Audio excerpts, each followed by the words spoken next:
Welcome to the 2018 National Collegiate Paintball Association Championships. The first match is about to go down. It's going to be Tennessee and Penn State. I'm Matty Marshall alongside paintball legend Chris Lasoya. And I just can't wait to see what is going to happen here. Another year is, and I love coming to this event. It's always great to see the college guys play. But before we get into this match, let's check in with the third member of our broadcast team, Lauren Kelly. Hey guys, yeah, Penn State has been here on the sidelines doing some chemistry team warm-ups to make sure they connect as a unit on the field. They have a few returning players from last year, but Kyle Landis was telling me they have quite a few new faces, some new freshmen. He told me they also picked up a senior player. His name is Ryan Rear, number 29, who's going to be a crucial player for them this year. So we'll see if he gets some work done for them out on the field. And before the action starts here, Chris, let's touch on this layout. So this is going to be the layout that is going to be played at the Dallas NXL event, the next professional event that's going to go down May 4th through the 6th in Texas. And Chris, we just walked this field this morning. I think the D side's going to be real strong. You're out on an island over there. There's no back bunker that can control you. What are your thoughts on this field? You know, you make it down the snake very easily, but yeah, the Dorito side is definitely where it's at. You can make a lot of blind shots like we were talking about, but let's see how it plays out with these two teams right here, Matt. Here we go. First point of the tournament is about to go down. Penn State on the bottom of your screen, and Tennessee is going to take a big bite. Both teams sending a body to snake one off the break, and I think they both got in there clean. Penn State's definitely good to go. Penn State on the delay, trying to get out wide to the snake side back bunker. First team to drop a body is Tennessee, so Tennessee immediately down to 4 bodies.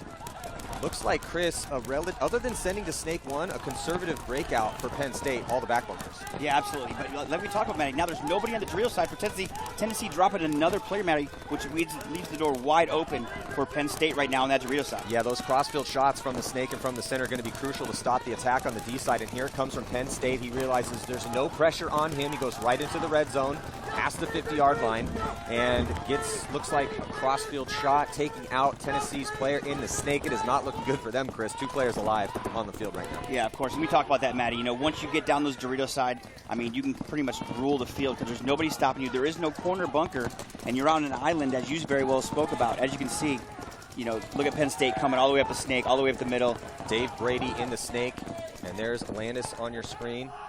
Right behind him. Yeah, so nice work by Kyle Landis and Dave Brady here comboing on the snake side, but it really looked like the magic in that point, Chris. You tell me what you think as Landis is about to walk this one in. Is just when we walked this morning, right. What's interesting is that very uncharacteristically for any paintball layout is that when you are starting, you're in the start box. When you look right around, you turn around and flip your gun around, you're looking directly back at the 5 players. There is no bunker blocking straight down the pipe. So as far as coming up with creative off-the-break shots, running out to your bunker, wrapping around certain angles, blind shots over the top of those bricks in the red zone, that's what I'm fascinated right now. I want to see how these teams are going to utilize those angles. What are your thoughts on it? Well, you know, you can look at the field. You use the middle. I'm a middle guy. You know, I like going up the middle. Yeah, front decimator back in the day. It's the wrecking ball. Well, we like. You know, you and I were looking at, well, how you can get up there. You know, you're looking right at the guys. But there's always that run around, you know, the Doritos, or come back and take your different angles or whatnot, you know, buddy up with somebody and, you know, shoot somebody in. But like you said, Matty, you said you're out on an island out there on the Dorito side, and that was a proven point right there. They shot the Dorito side tower, and he's just all alone out there to come down the field and decimate, like you said. Well, the thing is so that on that D side, as we're looking in the pits here for Tennessee, they're going to need to pick it up as they're down 1 early. The cool thing is that this is a throwback. The way that paintball is played here in the NCPA, it's like an artifact from the original X-Ball. 10-minute halves, 5-minute half times.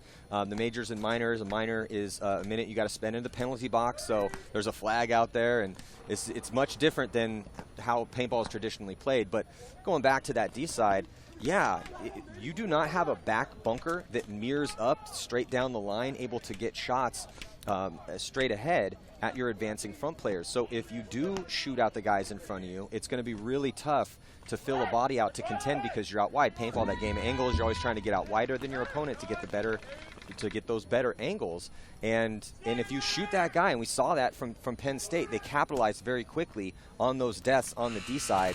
Just hit that gas pedal, got up there, and got those crossfield shots to take out the last couple players. You see here on the breakout, looks like Penn State is now going to lose their first attacker on that Dorito side. Yeah, Matty, he tried to get up outside real far. They took a different breakout this time, a little more aggressive on that Dorito side. The only way to stop that, like we talked about, is to get up in the middle and shut him down from the middle if you can't mirror up with it. And it also looks like both teams are a little scared to get forward progression.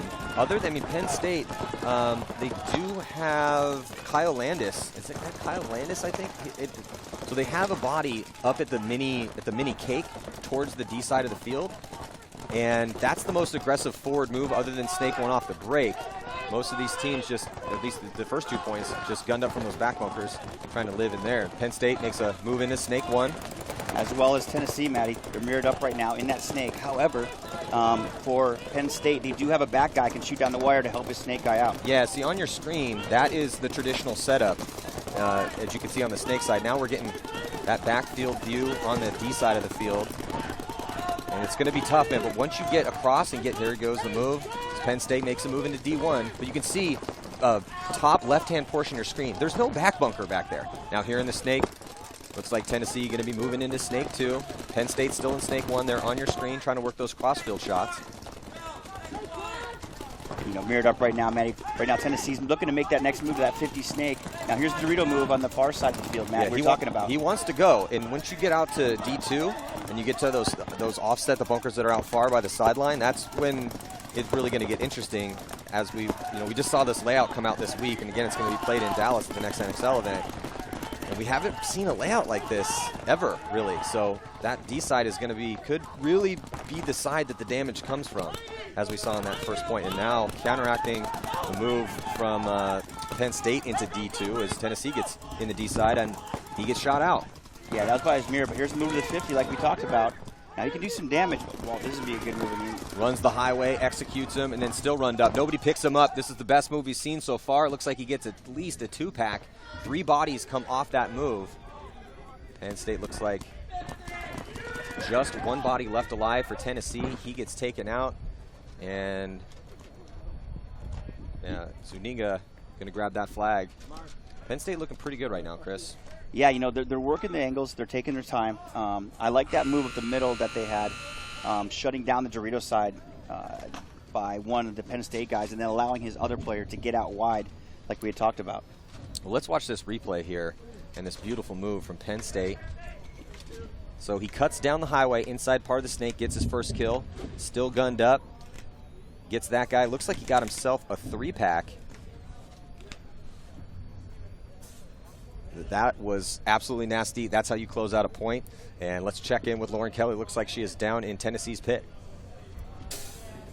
Pit, you can see them getting ready for the next point. Tennessee hasn't been able to win a world championship here at NCPA since 2011. They were telling me that at their last tournament they placed 4th. So coming into this, they've had really good practices and they're feeling confident they can at least make it to Sunday. Back to you. Well, they're going to need to pick it up because right now it's not looking so good. It's looking like Penn State a little more crisp with their moves, a little bit better gunfights. They're not losing bodies. We haven't seen any penalties yet, so that hasn't been an issue for Tennessee. They just can't keep 5 guys alive. Well, we know what I would do, Matty, in this situation, and just looking from a coaching point of view, is get up the middle, be more aggressive, do it like you and I talked about. You're not winning the gun battles sitting in the back because Penn State is just making too many moves on you. How do you shut down those moves? Get up the middle and cross down shut down the Dorito side for sure. And we've been seeing on layouts in the past couple tournaments, the center has been very strong and it's been relatively easy to get up there. Neither team has really sent a body into the white zone barely, except for Snake 1. Looks like Snake 1 very makeable off the break, as everyone that's tried to get into the snake so far has made it here through 2 points. The D side, no one's really risked a body except for the little cake on the D side in the white zone. That's the farthest body. I like that too. At least it's a little forward progression, but I think that's the tough thing is these teams are going to have to try to figure out with this unconventional layout. You're literally staring directly back at your 5 opponents. Oh, Tennessee having some struggles here. Barely gets their 5th body out. And it looks like he's going to get shot immediately. So Tennessee still struggling with some survivability here. The player trying to get into Snake 1. He gets clipped out. He comes off looking, shaking his head, frustrated at the bad start that Tennessee's getting. Like Lauren said, they were the 2011 champs. Last year in 2017, a 4th place, which is not too shabby. But looking, just struggling here early into the first couple points. Yeah, but don't walk off the field. You know, if you had to run on the field, run off the field, figure out what your problem was, and start talking about it. Now Penn State's going to make those moves down the Dorito side again. And the bodies just keep dropping here for Tennessee. 2 more bodies come off. Just 1 player left alive. He moves from the back center, the back center Temple over to the back center Aztec. And then here comes, right now, Penn State getting to the 50-yard line here with Tabor. And I think it was Tabor that made that move earlier. Made that beautiful 3-pack run through. So flawless through 3 so far here for Penn State. 5 minutes and 4 seconds remain in this first half at the 2018 NCPA Championships. This is the first game of the day. Tennessee is struggling right now. They need to keep 5 alive. I think it's a game plan issue. They don't have any, other than taking the snake off the break, they don't really have any offense right now. No, they got to get up the middle, Matt. I mean, that's the only option they have. I mean, is there a mercy rule in this championship? I do not think there is a mercy rule. At least there hasn't been in the past that I can remember, but we're going to check with that. We're going to be right back here after a few words from our sponsors. Stick with us.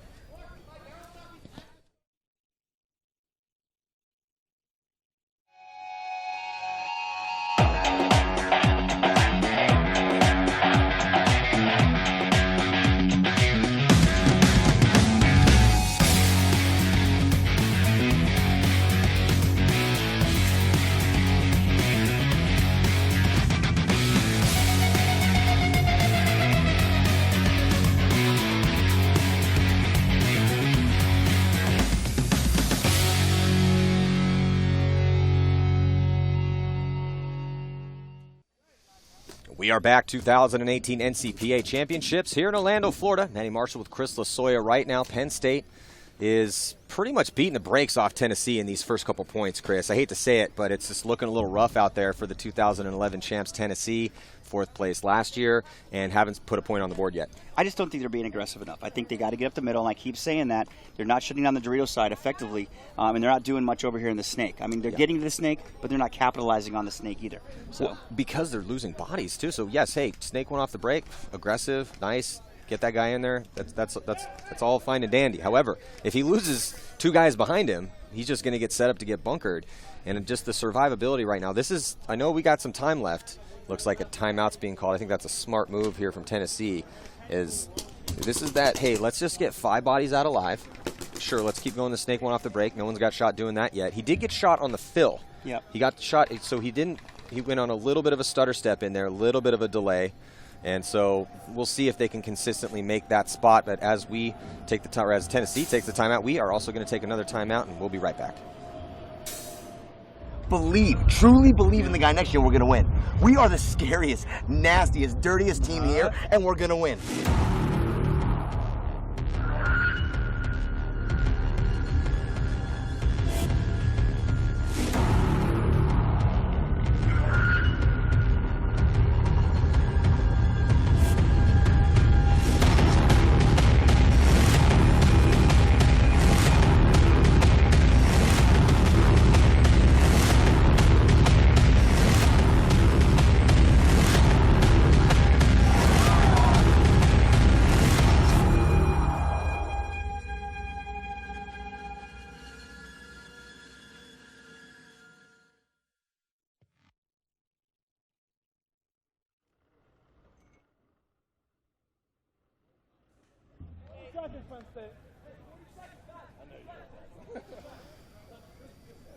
And we are back here. It's been all Penn State. Your score 3-0. And let's check in with our sideline reporter, Lauren Kelly.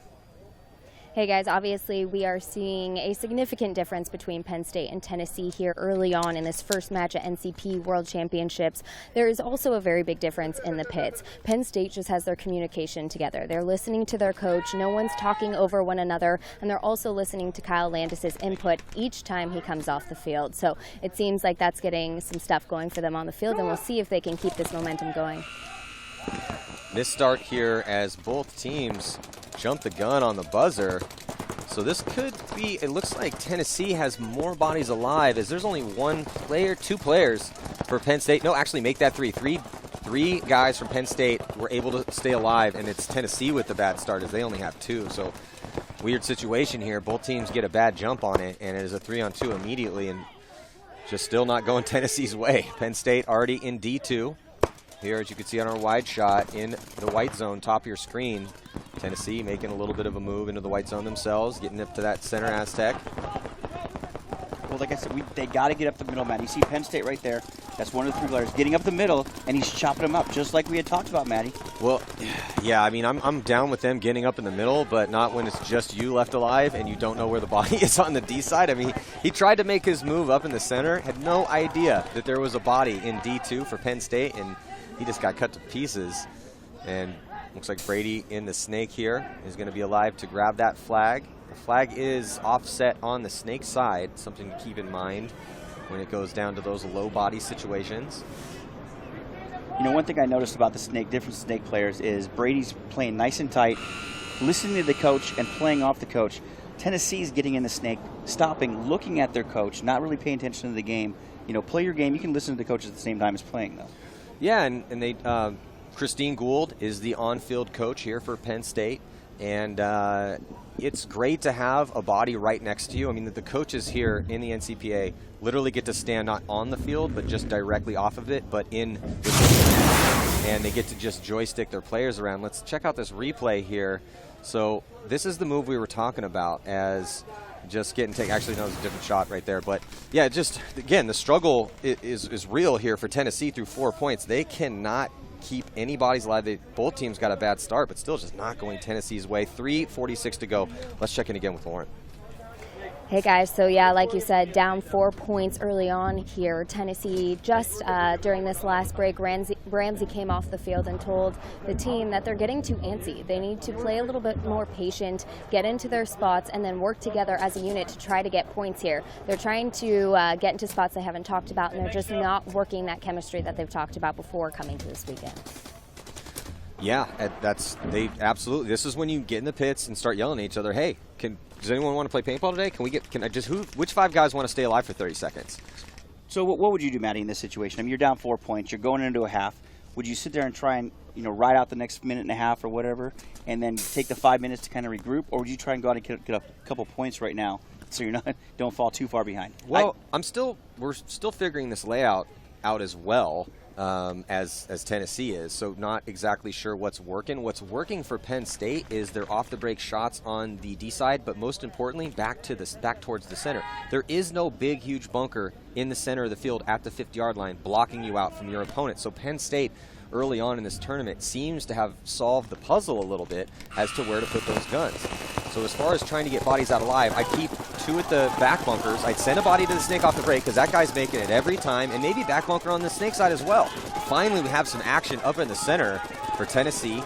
They did make the snake off the break. That guy immediately got shot, but then they lose their center player as well. So just very low survivability here as far as keeping bodies alive for Tennessee. There is a mercy rule, but it doesn't go into effect until under 7 minutes in the second half, and it's 7 points. I do like the idea of getting up in the middle, but you got to pick a side, pick and choose what you're going to do.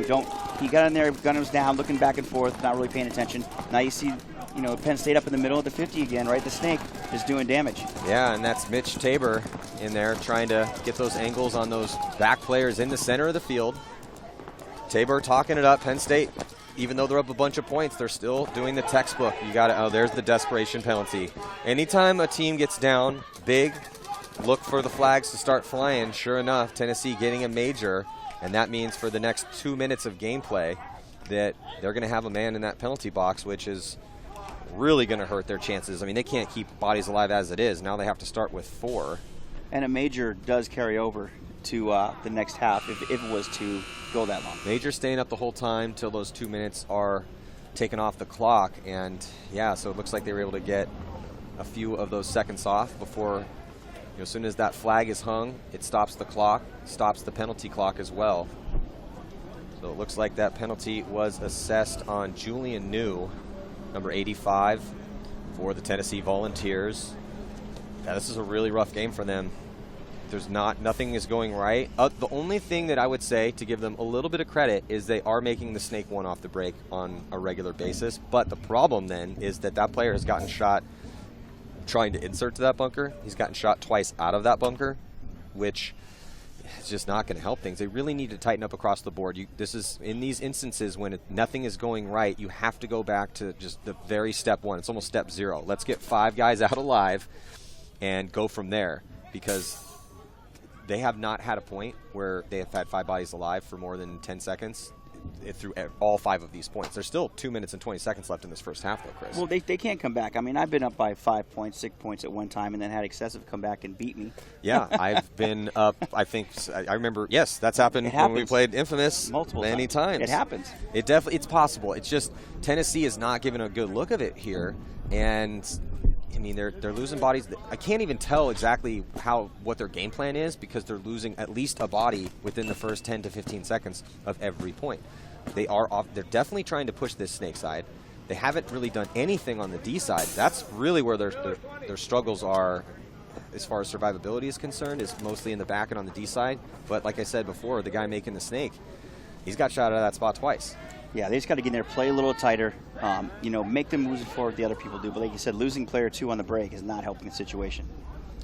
Well, they're going to get some more chances out of here. We still got a lot of game time. We got 10 more minutes in the second half and 2:20 in this first half. Looks like they're going to run and double up the mini wall behind the snake.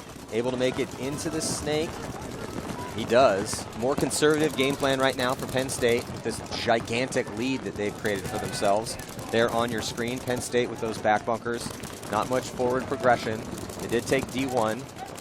And one thing I've seen in the past, Matty, is the people getting complacent at their lead. They sit back. They want to play the defensive game. When you're not a defensive team, because the Infamous was definitely not a defensive team, and you just lose. So you can't get complacent, In the snake, they're mirrored up right now. Let's see if they can do something with it this time. Yeah, let's check in with Lauren real quick.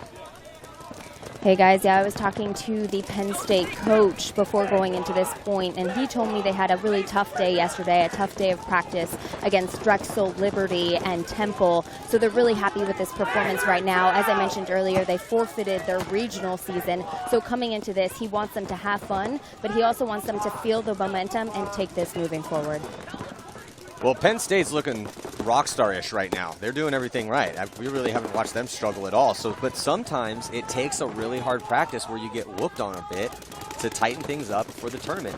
I've been in practices where we got destroyed and then won the tournament the next weekend. So that doesn't happen all the time, but it does happen. So we'll see. Penn State, like I said, looking pretty good, though. They're making the right moves. They look athletic out there. I like their game plans. Their gunfighting ability is obviously pretty high right now because they're winning the majority of the gunfights. I haven't really seen any of their guys die in a bad spot. Now they're pushing here forward into guns. So Tennessee just trying to burn that penalty clock off. They're about to get that body out of the penalty box here in just a second. Looks like he's probably just going to go to the Aztec. Better come out gunned up. But just as he comes out and he gets shot, he also loses his teammate right beside him in the stand-up. Temple in the backfield.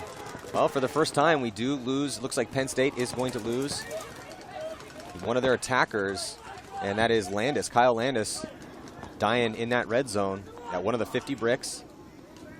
He's playing pretty good, actually. I like his versatility. He's playing on the Dorito side. He's playing on the snake side. It looks like they're going to put another point up right now for Penn State right before the half, Matt. Yeah, Rear able to hit that. So how much time's left? Did he get it in time? Yeah, he got it in time. There's like 1 second left as he having the flag. So that'll be a hang. We're going to, I think, go into the half now. Yeah, it's just a perfect half so far here for Penn State, and they look flawless. Other than that quick death there from Landis in the center, other than that, that's it. Can you look back on that first half, and can you pinpoint any time you saw anybody on Penn State do something that they shouldn't have done? I can't, actually. I think they're playing really well. I'm looking forward to seeing what happens in the second half with Tennessee, though. Yeah, Tennessee definitely, it's gut check time for them, digging themselves a gigantic hole here with down by 6 as we start the second half. We'll be right back after these messages. What up, guys? Brad McCurley, BC Dallas, and Empire Paintball here. Going to show you guys the new Vanquish GT. The main new feature with the Vanquish GT is going to be the V16 drivetrain that's on the interior of it. This is your new bolt system. Go ahead and pop that out. So this is it. This is the new V16 drivetrain. We've filled a lot of the air release valve holes, so you don't see that on the back of the can anymore. And what that's going to do for you is going to put a increased amount of pressure on the forward motion of the bolt. You're actually able to drop your dwell down significantly as well as your ABS dwell down, so it makes it more efficient and a much softer shot as well. So the spring is what used to help with the forward motion of the bolt, so we wouldn't have the bolt stick. But now, because of the change in the engine altogether, we do not need the spring whatsoever. You'll see the new colors coming in. These are actually on the way right now. They're sharp.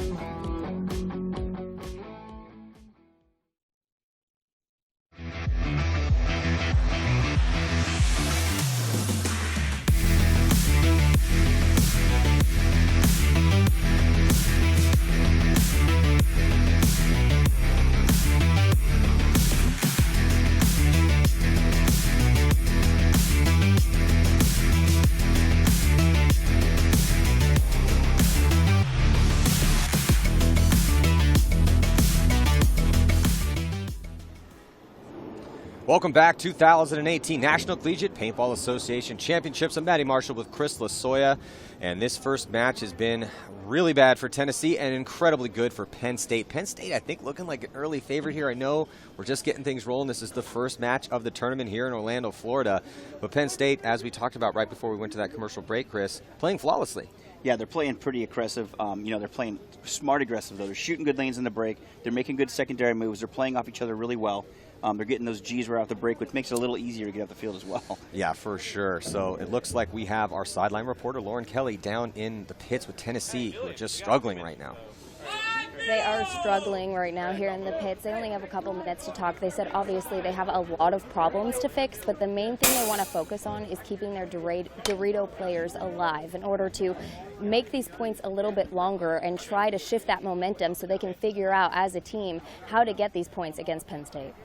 That is an accurate diagnosis there of the issue. There, as we had talked about, they are just really having a hard time keeping those bodies alive on the D side, also in the center. Their snakes getting out to their spots a little bit more efficiently, but they're also struggling to stay alive, and we can't even get a read on the game plans here because they can't keep 5 bodies on the field. And you know, this is an interesting layout. This is the layout that's going to be played in Dallas in just a couple weeks for the next NXL event. And I want to get a solid read on this field, and I can't because I really want those D-side guys on Tennessee to stay alive at least for 45 seconds or so we can kind of see how it's going to play out 5-on-5.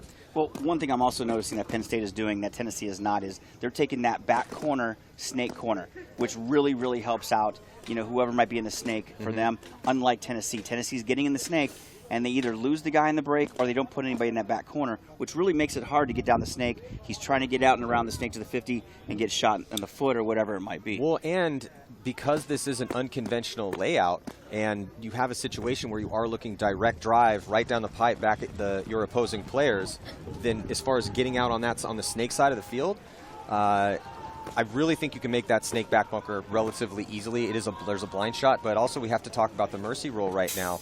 So there it is on your screen, 7-7. So if a team is up by 7 with 7 minutes left in the second half, then the game's going to be over and you will be eliminated on the mercy rule. And if Tennessee can pick it up and stay alive, we're going to see that because Penn State was able to put up 6 in the first half. But let's see if the difference inside of the field, that sometimes makes a difference as well. Yeah, some people play better right-handed, left-handed. Oh, absolutely. Tennessee now right-handed down the snake.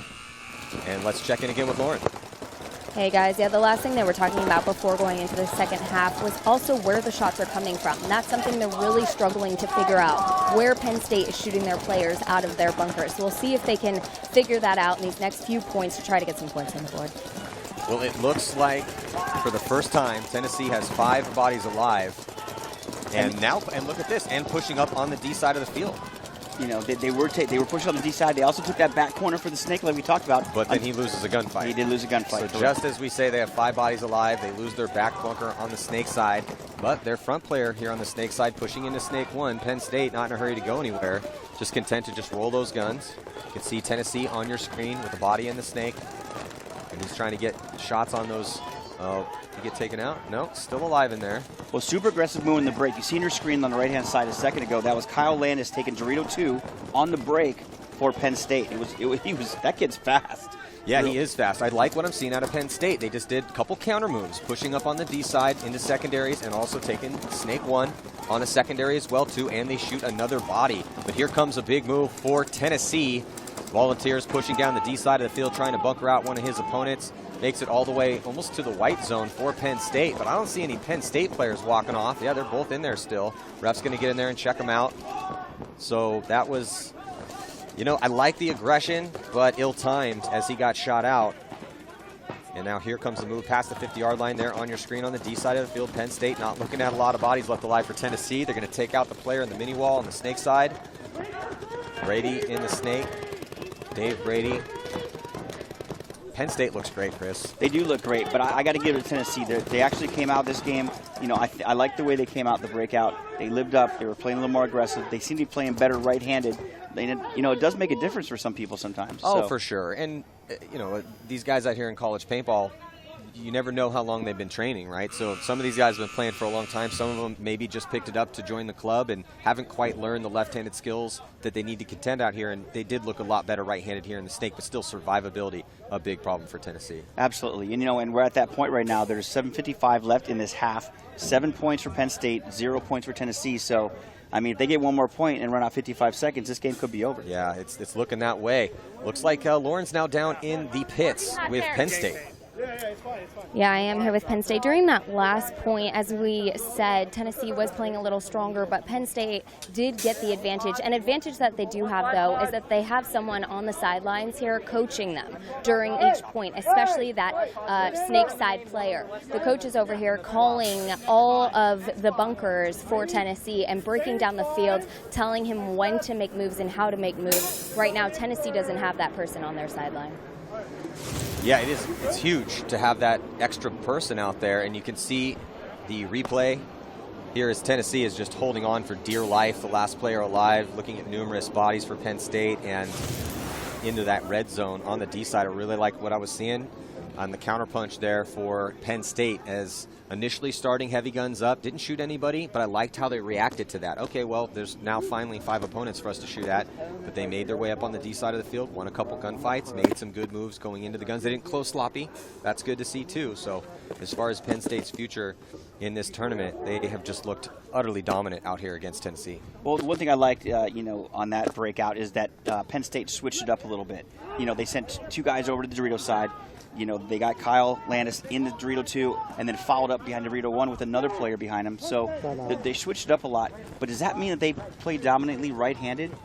So they look pretty good out there. They look really good. They look pretty good, but I see what you're saying. So, you know, they were pushing snake side right-handed, and then they switched, so now the guys on the D side are going to be right-handed. They're pushing that side. But I think that from what I could see out there so far, they look pretty solid with both hands. So I think that might have just been the variables that we're developing in that specific point. And also, that D side of the field is definitely potent. And we just saw it there, finally 5-on-5. Guys are making moves on that side. So we'll keep looking for that. And obviously, lots of people out here watching, trying to figure out how this field layout plays for Dallas.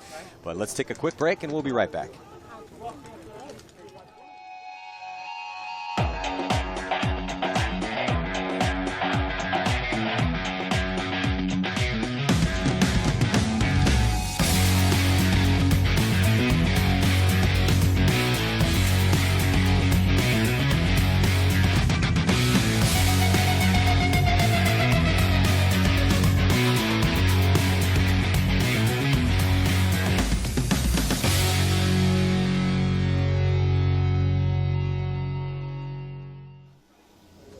And we are back in absolute just demolishment of Tennessee from Penn State right now, as Penn State may be emerging as an early favorite. As if you just joined us, they have done everything right, nothing wrong. I've only watched one guy die in a situation where he shouldn't have the entire game, and they are just a little bit of time away here from mercy ruling Tennessee. And let's check in again with our sideline reporter, Lauren Kelly. Oh, hey guys, it doesn't sound like Tennessee has too much hope in taking a win here, but Landry said the main thing is they don't want to get the points run up on them anymore. So they want to try to slow it down, get the communication going on field, and try to just get a couple points here so they don't let Penn State run away with this. Well, yeah, Penn State is running away with this one. It's 7-0 right now, and they are just 1 point away from a mercy rule. They need to go right up the middle. I mean, nothing to lose at this there's point. Nothing to lose. Nothing to lose. Give it a shot. If you're Tennessee, you have nothing to lose right now, as Penn State pretty much, I would hate to say it because nothing's ever in the bag, but it's pretty much in the bag right now. You see that big score, 7-0. And off the break again, Tennessee not able to get 5 bodies alive. So only one of these points was played with Tennessee having 5 players alive. They lose that body on the D side. That's been the problem for them.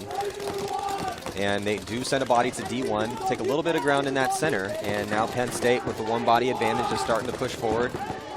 You know, actually, you see the snake right there. They're mirrored up, but on the breakout right there, Kyle Landis went all the way to Dorito 3 on the break, Matt. On the far side and top side of your screen, you can see him there. He's been there the whole game. Well, yeah, Landis with the pink beanie, and also really like how Tabor's been playing over here on the snake side. But lots of versatility. I like the secondary moves we're seeing out of some of these Penn State back players. It's looking really good for them. Absolutely. You know, Matty B on your screen right there, backing up the snake. And that's one thing they're doing very effective, Matt. Yeah, for sure. And let's check in with Lauren here about that mercy rule. Yeah, typically the college leagues don't have a mercy rule, but I was just talking to Chris Braille, and he confirmed that they added a mercy rule for this tournament, specifically for this field layout, because he was worried that it would play fast. So they're calling it the 7-7. If a team is up 7 points with only 7 minutes remaining on the clock, they take the win. No, I get it, and I totally agree.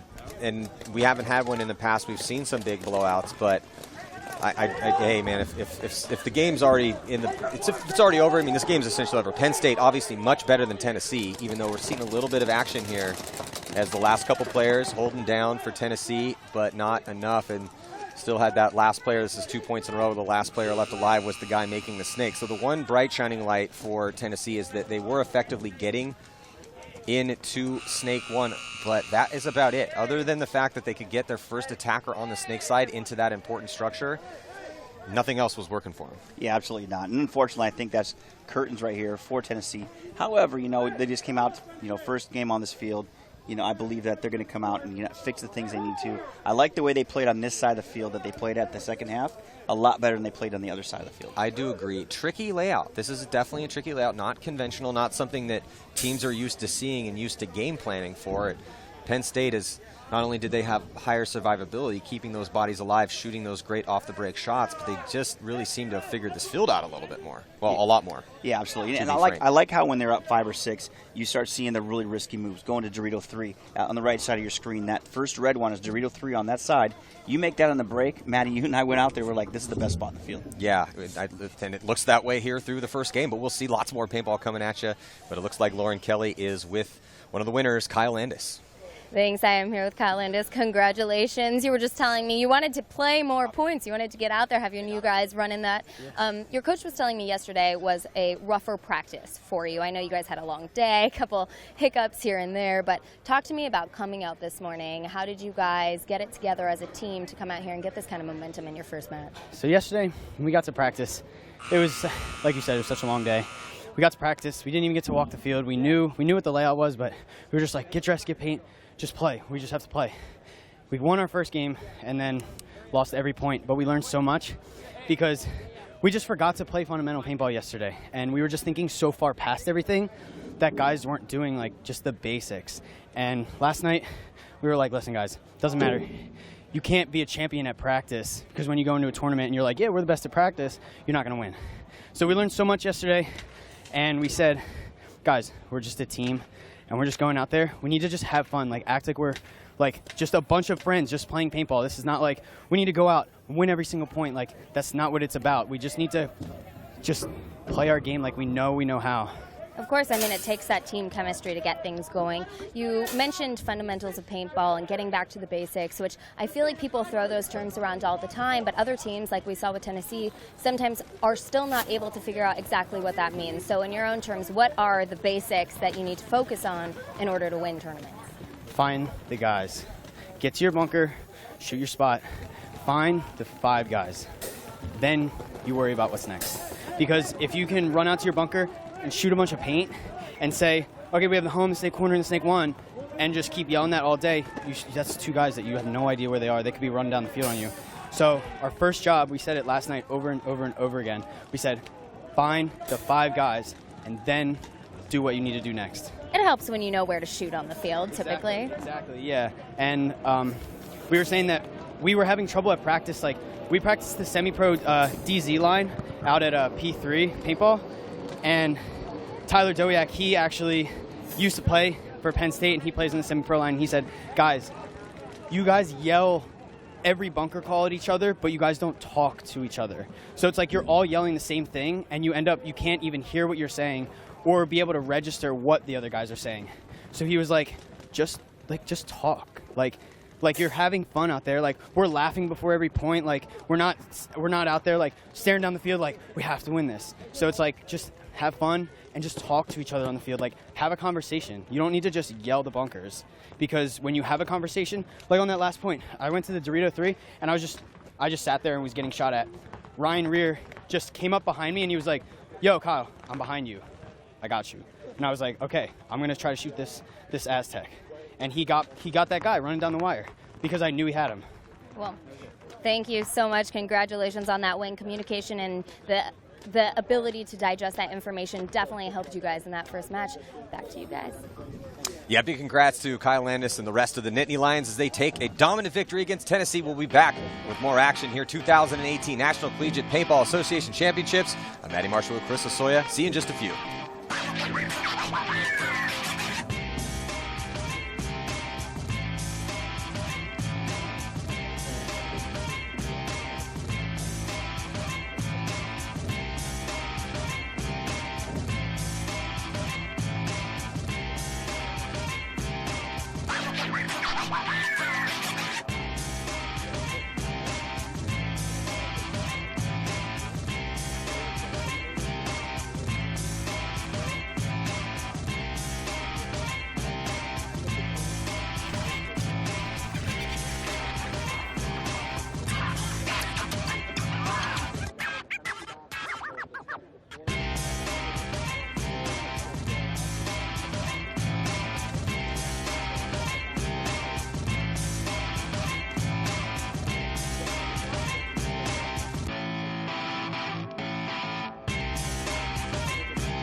Shut up and sit down.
Welcome back, 2018 NCPA Championships of Matty Marshall with Chris Lasoya.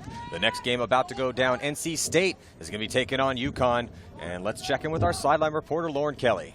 Hey guys, so UConn had a great regional season so far. They've won 4 matches, tied 1, and lost 1, so they're feeling really good coming into the championships. This point might be quick and a little crazy for NC State. They weren't paying attention to the clock going into this point, and they were rushing to get paint and get players onto the field in the last 45 seconds.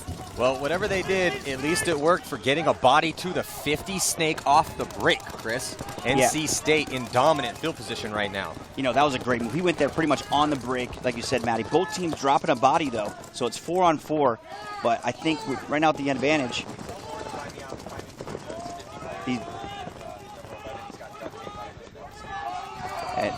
right as you can see on your screen right there, trying to get it moving to the snake here, Matty. They're trying to get up there. I think he's going to make the move here real quick. Well, so even though UConn, UConn had a great series coming into this, but how do they react to this? They have a body in front of them at the crucial spot, 50 snake.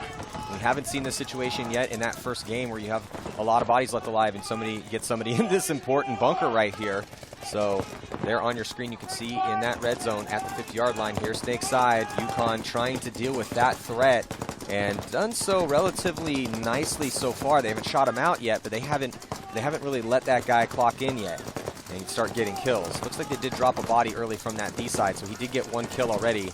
Did a little bit of damage, but still 4 players left alive, and the battle developing in this snake right now. Right now. Oh, he almost got shot. Did you see that? Number 11 here in the 50-yard line snake for NC State with this big move. Just narrowly avoided getting taken out. And his opponent is going to come off that lane and look inside. So nice. And the player in this 50 snake is Sean Golan here on the most important bunker right now in this point. He's playing this really, really well, Matty. I mean, he's looking inside. Look for number 8. I think it's Robert Silverman. Look for him to take the highway. I think he's going to try and get inside because I think that's his only move at this point. But right behind number 11 for NC State is another player shooting on the wire, Matty. So it's kind of mirrored up. Well, yeah, and another body has come off for UConn. So the body's starting to get whittled down. 3 players left alive.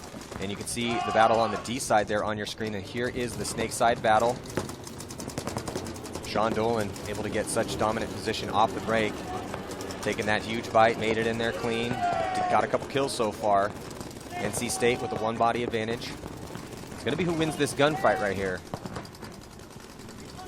Yeah, definitely. And they're moving up on the far side of the field, too, for NC State. They're in the Dorito, I think Dorito 2, Matty, as well. But this is the battle right here. Yeah, Silverman versus Golan. Silverman for UConn. He's in Snake 1, trying to establish a dominant lane down that sideline, but he's got his head on a swivel in the center. Did he pick him up?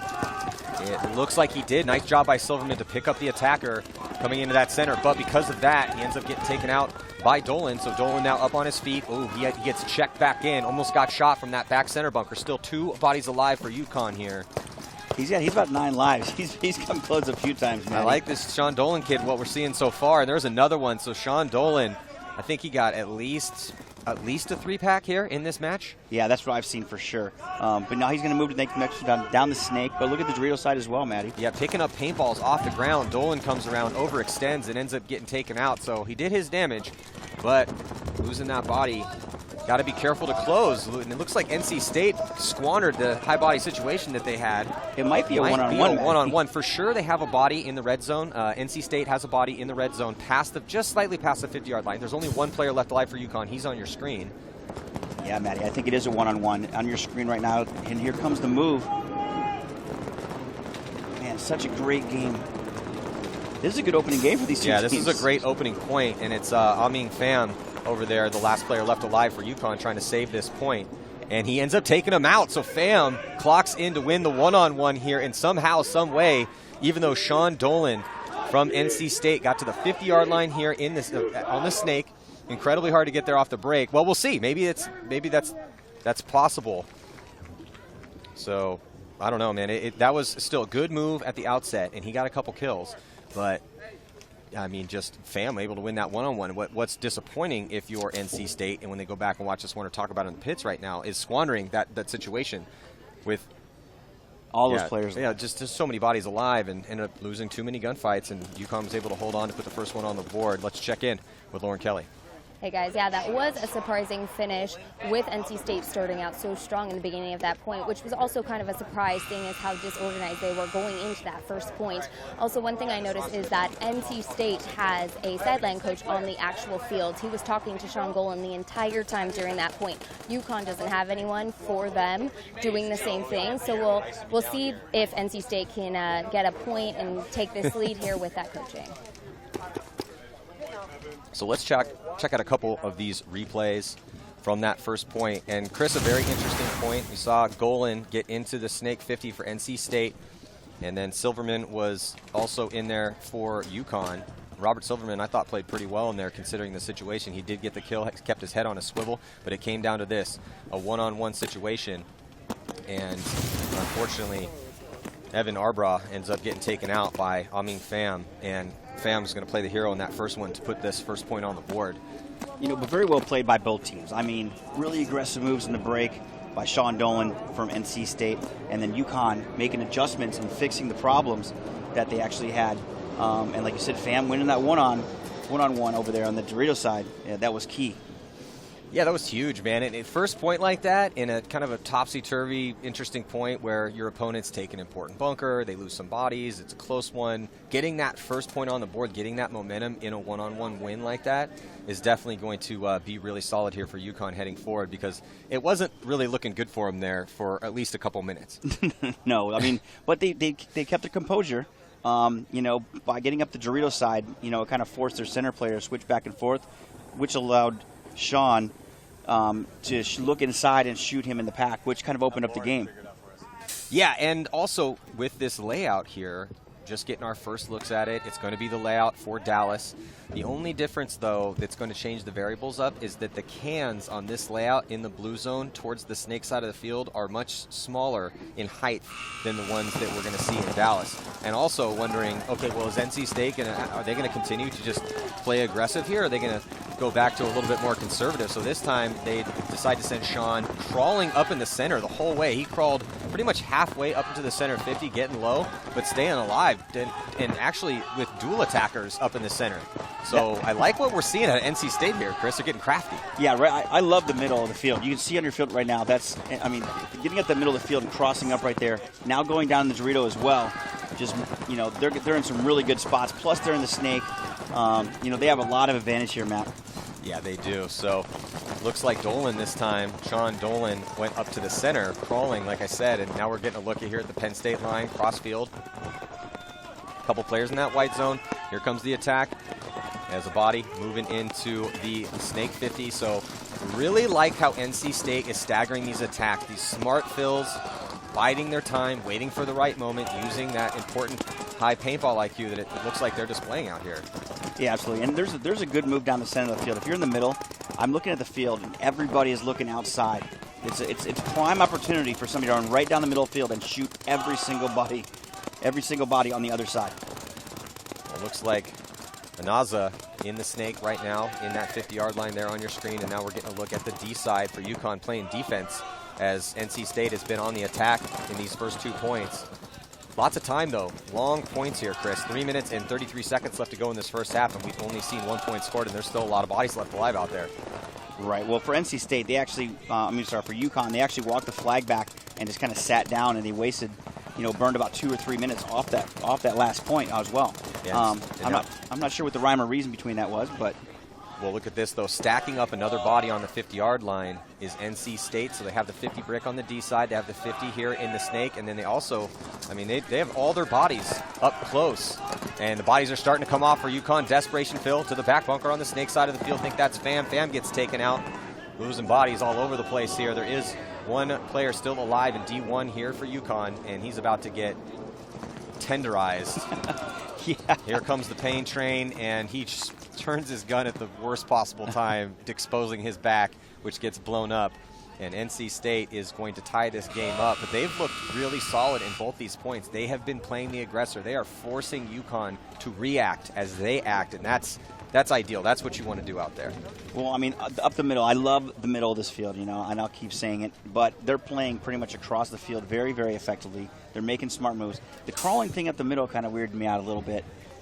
It worked, though. It worked. I'm not going to knock it. Well, when we walked this field, remember we were looking there in the center. We're like, wow, this is going to get interesting because you're going to have to get a little creative in order. You can't just run up the center of the field because you're literally running directly at guns. So it looked like Dolan decided now, after going to the 50 snake off the break, he decides to crawl about, I'd say, 15, 20 yards. It was. I was kind of blinded. I was like, is this really happening? And here you go up the middle of the field, Matt. Well, there's that. Hey, you wanted the attack up the middle, and you got it on this point, Chris. They attacked the middle of the field. It was definitely effective, and UConn just didn't have an answer. They kept having to keep their head on a swivel and deal with all the different changing variables out there in those angles as NC State slowly but surely stacked up that red zone and those 50-yard line bunkers with 4 bodies. Yeah, that was impressive. I mean, they took their time. They did well. The crawling thing still weirded me out, but sorry. Yeah, I looked at it and I looked at you. I was like, "Is that happening?" Maybe that's going to be one of the ways to get up there. Hey, because when you get low, to go back to the Dolan crawl, which you weren't feeling, but it worked out. But when you get low and the bodies are out wide on the snake side, I didn't get a chance to look at it from the D side, but you are blocked out the lower you get once you get to that spot. So it was. Effective. Not traditional. Effective. Typically, you're not seeing guys crawl out in the open on any layout when you're playing air ball. It's more of a woods ball throwback, but it worked. It did. It doesn't need to look pretty. It just needs to work. Absolutely. And then they got out there and just dominated. They just got out there and dominated the middle of the field. So let's check in with Lauren Kelly. Looks like she has an update for UConn. Thanks, guys. Yeah, you're going to see 2 guys out here wearing a number 8 jersey with the name Silverman on the back. One of them is actually Jacob Green, a new pickup for UConn. He is playing the Snake 1, while Silverman, the actual Silverman, is playing Snake 2. They said Jacob has been playing well for them so far, but we'll see if this rookie can help them get a point. Well, look at this. NC State continuing to be the aggressor in this match as they take the 50 brick on the D side immediately at the outset of this, finding ways to attack that center of the field, and then on a delay, they get a second body into the red zone at the other 50 brick. NC State has really been completely dictating the pace of this game. UConn losing 2 bodies. There's 3 players left alive on the field for them. Looks like NC State lost a body as well, too, but they've just been dominating and up in the center of the field. Oh, it looks like they had a snake player. NC State kind of taking a digger, trying to get into snake 1, so they lose another body. So this is how they squandered the first point, though. They got in good position and lost their back players behind their front attackers. They're in a good spot right now up in the middle. You see number 28 right there. That's, was it John? For NC State? NC State. Yeah, Manaza. Yeah. So yeah, Manaza, number 28 there at the 50 brick, shading towards the snake side. But there's nobody on the snake side over here for UConn at all, so he can wrap all day. They're looking for that bounce shot, Maddie, like we were talking about. Yeah, we'll see how we'll try to keep you guys updated on bounce shots that develop. But right now, move being made on the D side of the field for UConn. They make it into D2, into that white zone. It looks like Pham is going to fill out behind him. And I'd like that move because there's no one out wide on the D side for NC State. Yes, they have 2 bodies at the 50 bricks in the red zone, but they do not have anyone out wide on that D side. And with the way that the D side is set up, once you get out on that island, if there's no one in front of you to contend, you can start wrapping around, and it should be easy to just slowly but surely make those small moves into the next bunkers and make your way up the field and get those angles on the guys in the center. Well, perfect time right now for UConn over here on the snake side to come out wide because they're kind of looking. Both of the NC State guys are looking the same way. I mean, he could kind of fill out here, and that might do some damage for those guys. Well, what's really not helping them is they don't have anyone. UConn doesn't have anyone out wide on the snake side of the field. There are 3 bodies, D1, D2, and then also in the white zone with the Aztec in the center. And then here comes a run through. Looks like a body for UConn, loses a gunfight. Player gets run down in D2, and then immediately NC State loses another body in that center. There still is, it looks like we have ourselves another one-on-one. So Pham finding himself in another one-on-one situation right as time expires here for the first half. So we are not going to get the pleasure of watching another one-on-one. We are going to head into the second half with these teams locked up with 1 point apiece after these really long points. But, Chris, I really like what I'm seeing out of NC State. If they could just tighten, their back guys could tighten it up a little bit, I really think that they're going to potentially have a good weekend, because apparently UConn has done really well this year, and they've just been playing on their heels the entire time. Well, I like what I'm seeing on NC State as well, but what I don't like seeing is them just getting up and running blind into guns. I mean, I think I like how they're talking to the coach and listening to the coach, but look at this replay. I mean, he's kind of really much just runs not knowing where anybody is and just gets blasted.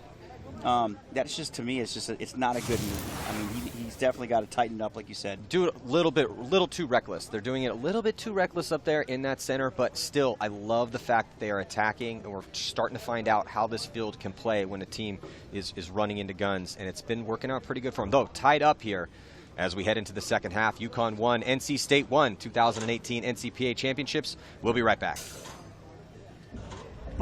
Truly believe in the guy next year, we're going to win. We are the scariest, nastiest, dirtiest team here, and we're going to win.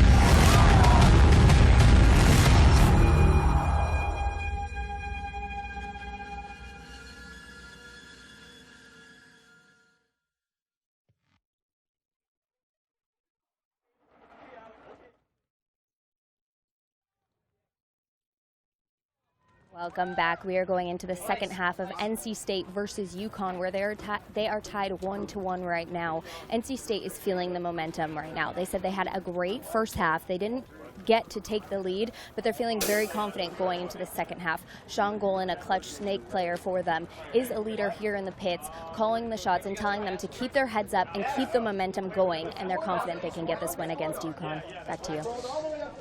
If I was NC State, I would also be pretty confident here, because if you just joined us, it's been all NC State as far as the aggression is concerned. Yes, it's 1-1 because Pham was able to pull off that one-on-one victory in that pretty crazy first point, but NC State has just been able to walk into all of these 50-yard lines here on the snake side. Or crawl.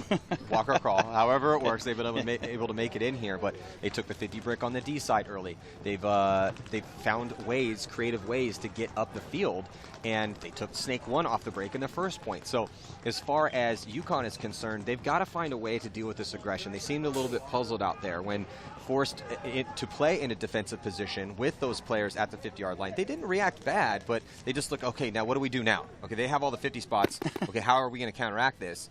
But not too shabby. They got a couple kills in those situations and made the points really close, really long points. And that's why we're sitting at 1-1 right now heading into the second half. I think they're paying too much attention to their coach. I think they're getting up there. I think the coach simply needs to relay where they're at, and then they need to play paintball. Don't just sit there and turn around and turn your back to the Dorito side and talk to your coach for a second. Listen to them and then play off that. I think they'll tighten it up a little bit. I really like the way they're coming out in the first half of the game.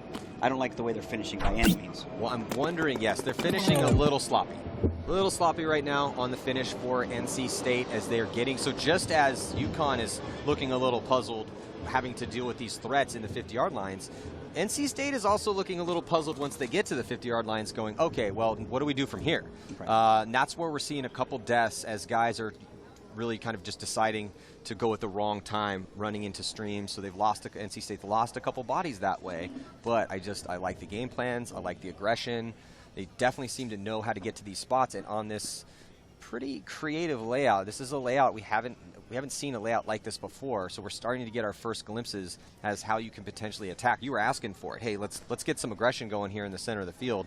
And NC State has found a way to get bodies up there. The question in the second half is, are they going to be able to capitalize on those opportunities? Well, and once again, we're switching sides of the field. Is the righty-lefty thing going to come into play once again?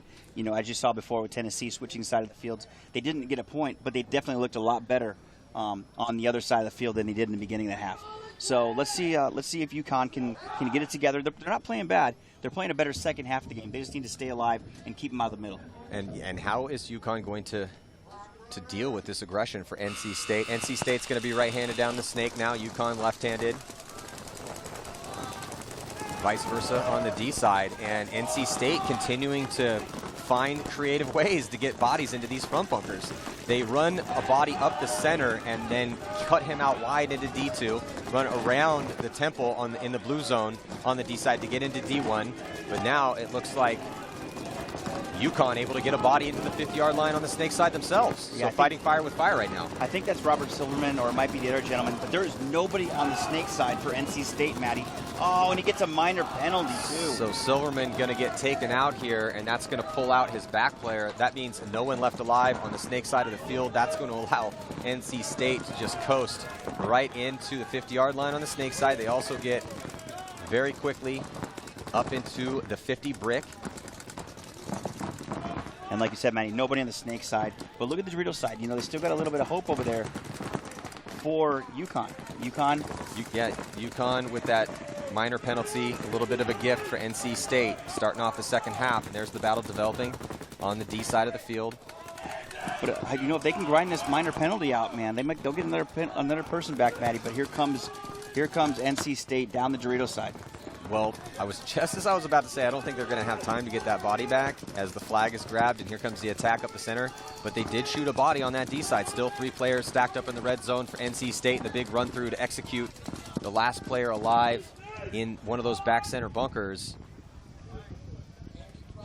So a real solid point here for NC State. Still attacking. They did get the gift of the penalty, which made it a lot easier on them, but they only lost 1 body, so almost a perfect point here for NC State as they go up by 1.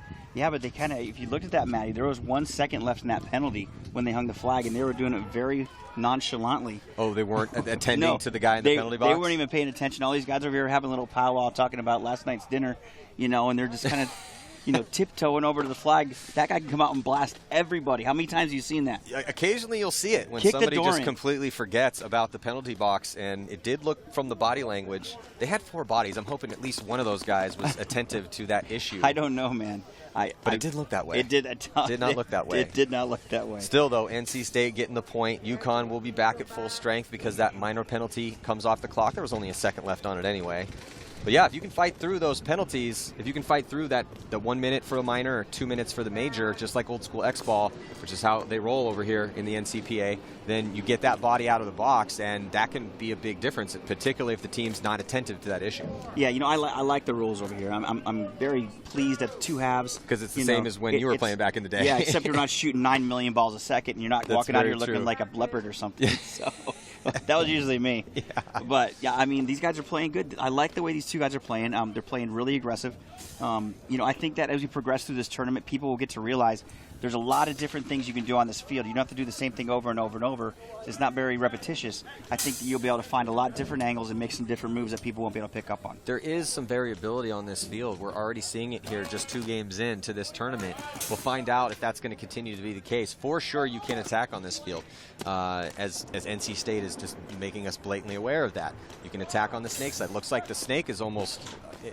Have we seen anyone die trying to make it to the snake? We've seen guys getting shot on secondary fills once the first 10 or 15 seconds of the point has begun, but I don't think we've seen anyone die trying to make the snake off the break. And also NC State is really showing us the ways that you can get bodies up in that center. Absolutely. On the breakout, UConn on your right, NC State on your left, and here we go again. It looks like for the first time, I think a frustrated Dolan there, Sean Dolan, getting shot trying to get into that 50-yard line. I mean, I guess keep doing it until they stop it, right? Right. Well, look at UConn, man. They're up in the middle. They're doing some work over here in the Doritos on the top side of your screen. Also, you know, for NC State, you know, trying to get up the snake side. You know, they're in some good spots. There's some good spots right now. Well, NC State, even though they lost Sean, they still have a body here on the snake side. He gets into snake 1. And then on the flip side, UConn has a body in the back corner bunker on the snake side, and he's out wide, so he should be able to gunfight here with the snake 1. But NC State losing a body out of the back center. A little bit of an advantage here for UConn. It's a 5-on-3 situation. Communication's huge all the time, and we say this, I feel like, every single tournament. But when you have a field that's this chaotic potentially, having to keep that cross-field communication is huge. here in the NCPA, they do have an on-the-field coach, again, a throwback to old school X-ball, who can sit there literally on the sideline and just joystick, particularly the snake front player, because he's only about 10 feet from the snake one. But right now, all these guys on, UConn making some moves, coming super aggressive down the field. Well, obviously, this is a huge point for UConn. They're down by 1. They're 6 minutes and 43 seconds. These teams seem pretty evenly matched. There goes another body walking off on the D side for NC State. UConn looking like they're going to tie this one up. Pham was about to run through and get that last player. It doesn't need to do it. And they're going to make extra sure that everybody's dead before they grab the flag and walk it in. I really like what I'm seeing out of Pham for UConn. He looks to be kind of their utility guy. Absolutely. He won that one-on-one to put the only point that they have on the board. He was able to stay alive. I think his pack weighs more than he does. Yes, not a big man, but perfect size to play the snake, perfect size to be the one on the D side. Absolutely. I like that point out of these guys. They played really slow, nice conservative. They took the moves. They took the next bunkers, working together as a team. They were very aggressive across the field. The only hiccup was the guy in the snake, obviously, but that didn't seem to affect them that much. Well, and also, now that we're getting a little bit deeper into this game, I think that UConn is starting to understand what's happening here. Okay, well, these guys are just cannonball right at us, so we really need to gun up on those front 50s, as you can see here on the replay. So this was the end of this point. You had the body in snake 1, and you can see they're getting shot, and also how big of our bounce shot's going to play into this particular layout. Every layout, they're slightly different. Sometimes they're not there. There's always 1 or 2, and it looks like Lauren has some info for us. Lauren, what do you got? It's funny you just mentioned bounce shots because that's exactly what I was going to report on. I talked to the coach of UConn, and he actually told me that they didn't notice many bounce shots while practicing this layout. He said it's a pretty blind layout, but we'll see if some develop over the weekend. Well, Chris, we had walked the field early this morning, kind of looking at that snake and potentials for bounce shots in there. What do you think? There are bounce shots, all over the field. I mean, they're not, perfect shots, but there are a couple shots in the field that are pretty perfect, depending where they're going to get. The coach has to communicate. You got to, shoot the right angle. There's so many variables that go into it, but they are effective out here. Just not as effective, as normal. Well, talking about how NC State's been able to attack this 50 snake, if you do get past the 50-yard line and you get into your opponent's white zone, into snake 4, and you're tucked up in that spot, there could be a potential bounce shot off the leg of the red zone, off the leg right there. So that's a potential bounce shot.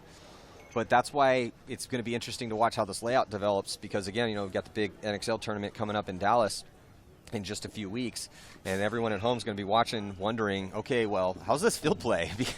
Or they're either out practicing right now to try to figure out this is a unique field. We have not seen a field layout like this that I can remember, where you have a D side where those the front 4 D side bunkers are out on the sideline, and there is no a bunker behind it that can effectively fight against those guys once you get into that spot. So that's going to mean a lot of cross-field shots and a lot of field walking to try to figure out. Looks like UConn calling a timeout here. So 6 minutes, 15 seconds to go. These teams are locked up at 2, and we're going to be right back. Stick with us.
Welcome back. 2018 National Collegiate Paintball Association Championships.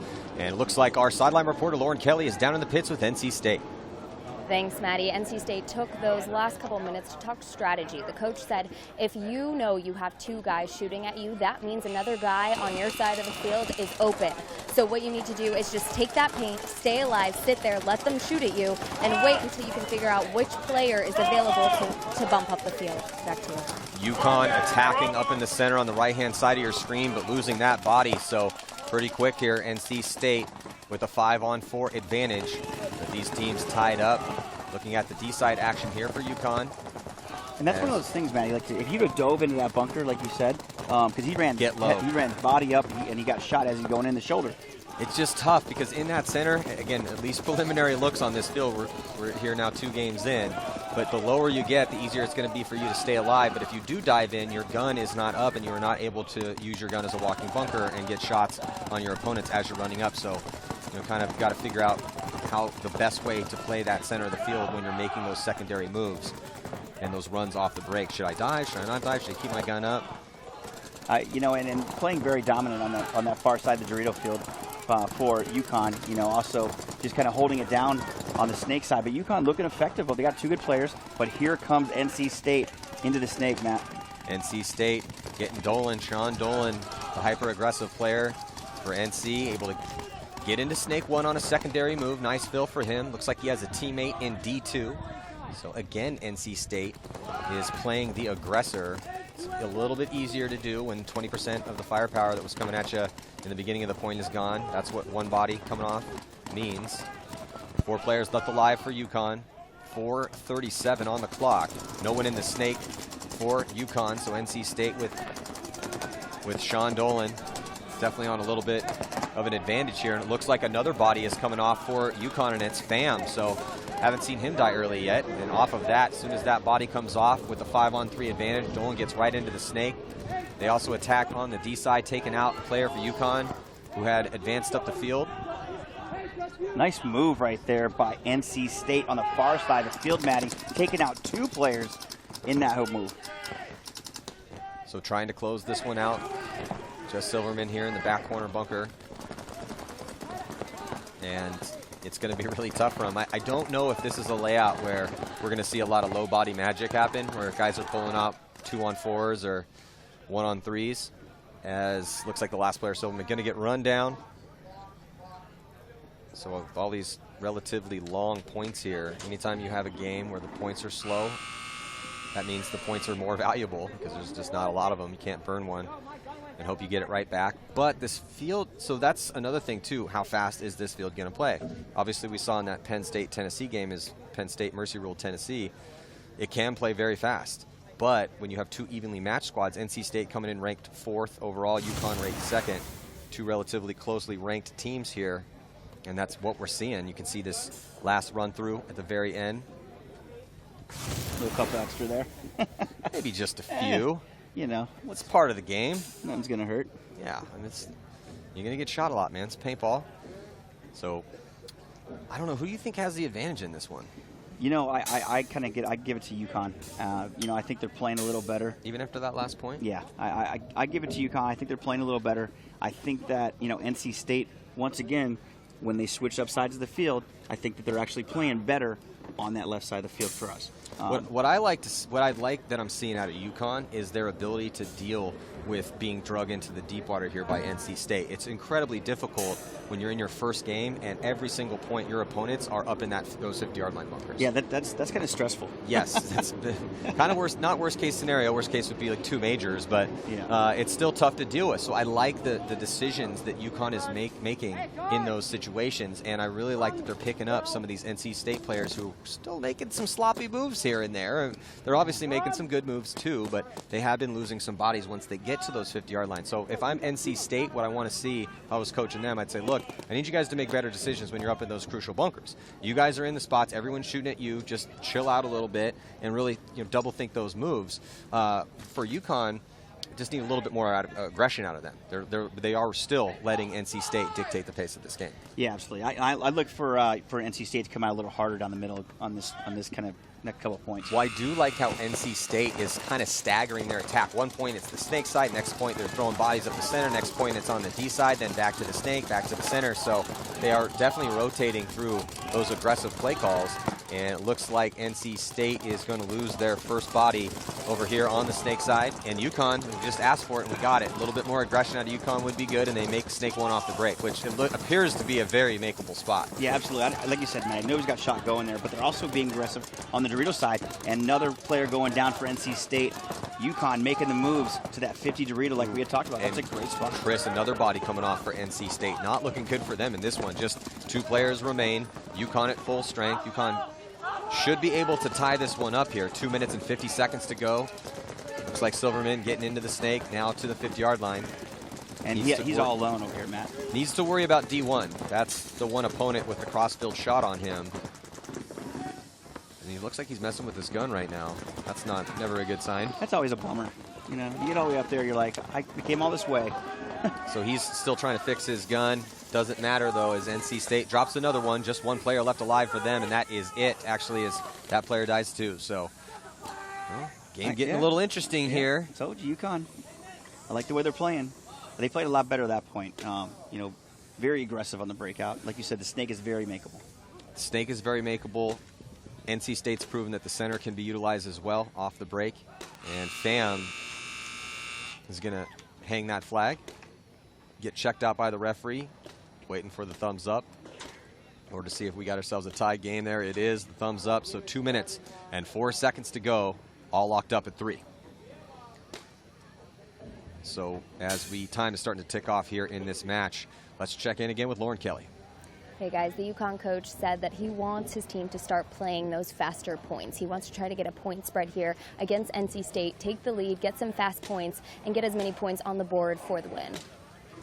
Well, they have 2 minutes and 4 seconds left, so you do not have a lot of time to work with here in order to score fast points. Plural, I mean, maybe the way that these things have been playing out, we could see 1-2 more points at the utter maximum, barring some major, literally major penalties. That's pretty much the only issue that could speed this thing up. These teams are evenly matched.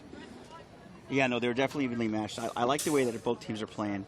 What I don't want to see is NC State getting that complacent state of mind and play back and not play their aggressive game they started with. Like we talked about, trying to grind it out because I don't think either of these teams are a defensive team very much.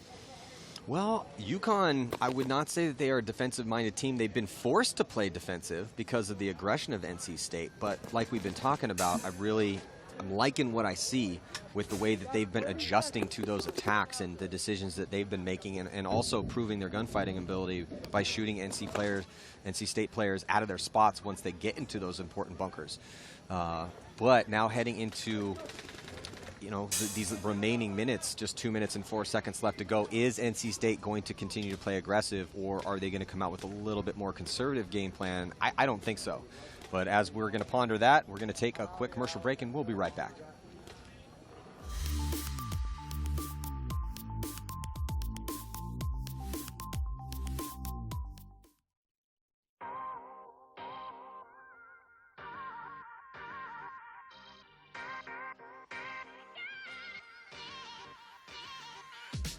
This is Boss Paintball Products in Geneva, New York. Our local team here is Boss Ballers. We've been running the team for about 10 years now. Ross Jones of Boss Paintball Products is not only a highly respected member of the paintball community, but he's one of the nicest guys you'll ever meet. Ross is always setting the tone, doing awesome new great things, bringing in high-profile professional players to do some clinics, so that's what we're here to do. We just finished the Brad McCurley Clinic. Over the past 3 years, we've had Bobby Villas and Justin Rabikoff, and we wish more people would take advantage of coming out and learning from some of the best in the world. That's about like we were just doing on the other side. I'm aiming basically at the middle of that can.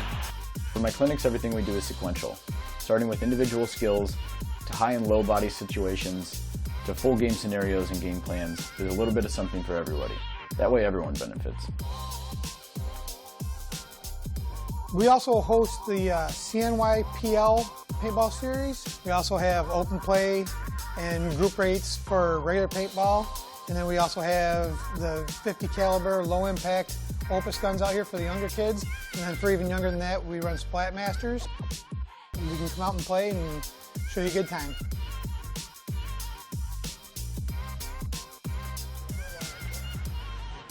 Thank you guys all. Add it to the list. Everyone.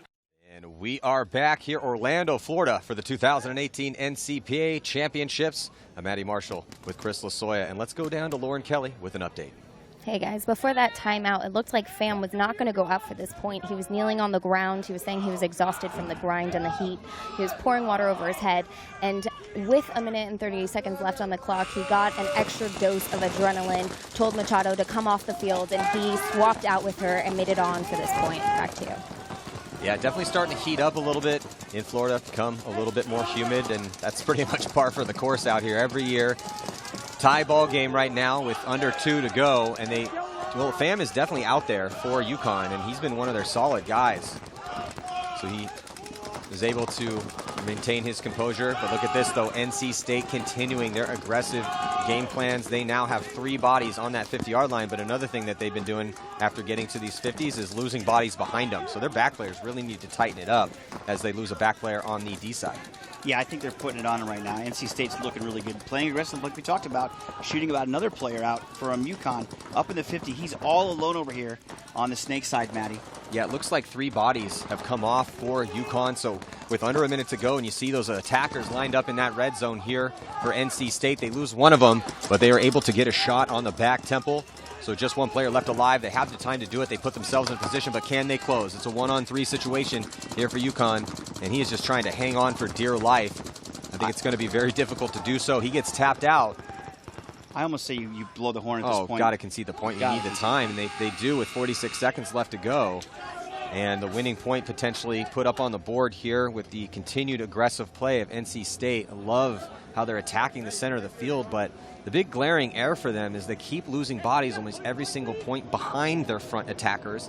And also they had another front attacker make a pretty sloppy move from one of those 50 bunkers.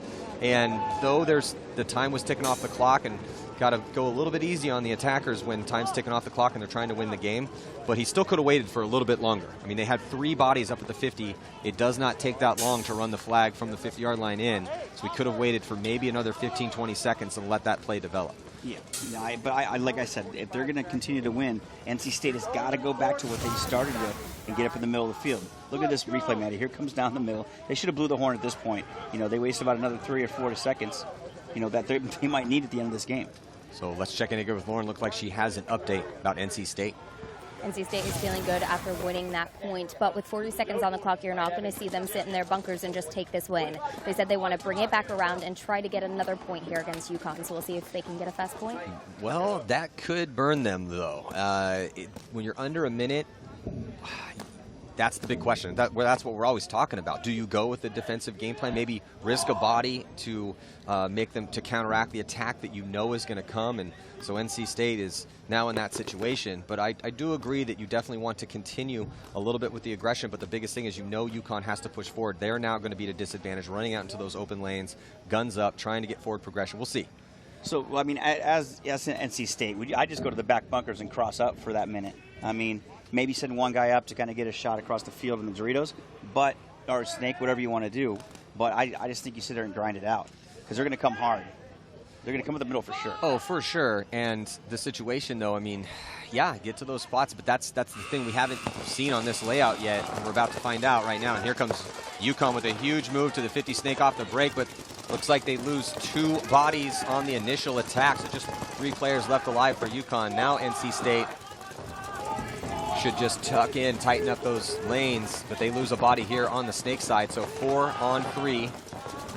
Can UConn somehow, some way find a lane through these? Actually, yeah, so 4 players left alive for NC State. Can they find a way to attack? Pham's still alive. He gets into snake 2. They lose an attacker on the D side, though. Not looking good for UConn here with just 10 seconds to go. Yes, Pham is still alive, and he gets a kill. See, that's the type of sloppy move coming out of your bunker that I do not understand that NC State made. And they immediately lose another guy, so make it a little bit interesting. Unfortunately, a little too late here for UConn. They made it close, but at the end of this match, NC State pits explode with the victory here. Love the game plans that they brought, but if they want to win this tournament, they do have a few things that they need to fix. They need to stop losing bodies sloppy behind their attackers, and they really need to start looking at those secondary moves once they get into their positions. Those were really the only things that I could say about NC State, but other than that, hanging with a really tough UConn squad here. So the number fourth ranked team, NC State, is taking down UConn, the number 2 ranked team. Yeah, and I liked the way that NC State, went back to their roots that they started with in the game, getting aggressive up the middle. I think that made a huge difference for them in that 4-3 point right there when they took the lead. I like the way they finished up, knowing they had 56 seconds left in the point. I don't quite agree with the breakout that University of UConn had. You look at him coming down the screen right now. He's trying to get into that snake. I don't know if that was the path to go or not, but hopefully. It was a good idea, but I just don't think it was the right way to do it. Yeah, still though, it ended up working out for NC State. So far in this tournament, through the 4 teams that we have seen, NC State is absolutely the most aggressive team out here. But I did like how UConn was dealing with that aggression, tightening up their lanes and controlling the players that got into those 50-yard lines, into the snake, into those 2 bricks in the center, into those red zones, into D3. UConn was definitely winning some of those battles, but they just didn't, at the end of the day, have enough aggression to counteract what NC State was bringing. Yeah, absolutely. I think that they're going to go back to the drawing board. I think they're going to look at what they were doing that was working and kind of adjust things a little bit. I don't think that by any means they're out of it. They're going to come back hard. UConn definitely still in this tournament here with that close loss. And let's check in with Lauren and Sean Dolan from NC State. Thanks, Maddie. Sean, congratulations on that win. You guys were rightfully so excited here in the pits after that first win. Why was that first win so important for you? It was a grind the whole time. This first win, we really did put a lot of time in making up the plays, and it is a big win because we were the underdog to UConn. It feels great to come out on the Webcast field. Me, being as a freshman, this is my first national event, and it feels good to just go out there and rip it up on the field with my boys. Well, as a rookie at your first national event, you made quite a name for yourself in that first match, so congratulations. We can't wait to see you guys progress in the weekend. Thank you so much. Back to you guys. Yeah, big congrats to Sean. He definitely shined out there in their first match, taking the win against UConn, so stick with us. More action coming at you from the 2000 National Collegiate Paintball Association Championships 2018. It's going down here. Next game coming at you is going to be Purdue taking on Miami. Stick with us.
Welcome back, 2018 NCPA Championships here in Orlando, Florida. Matty Marshall alongside Chris Lasoya. The next game coming at you, it's going to be Purdue University Boilermakers taking on the Miami University Redhawks.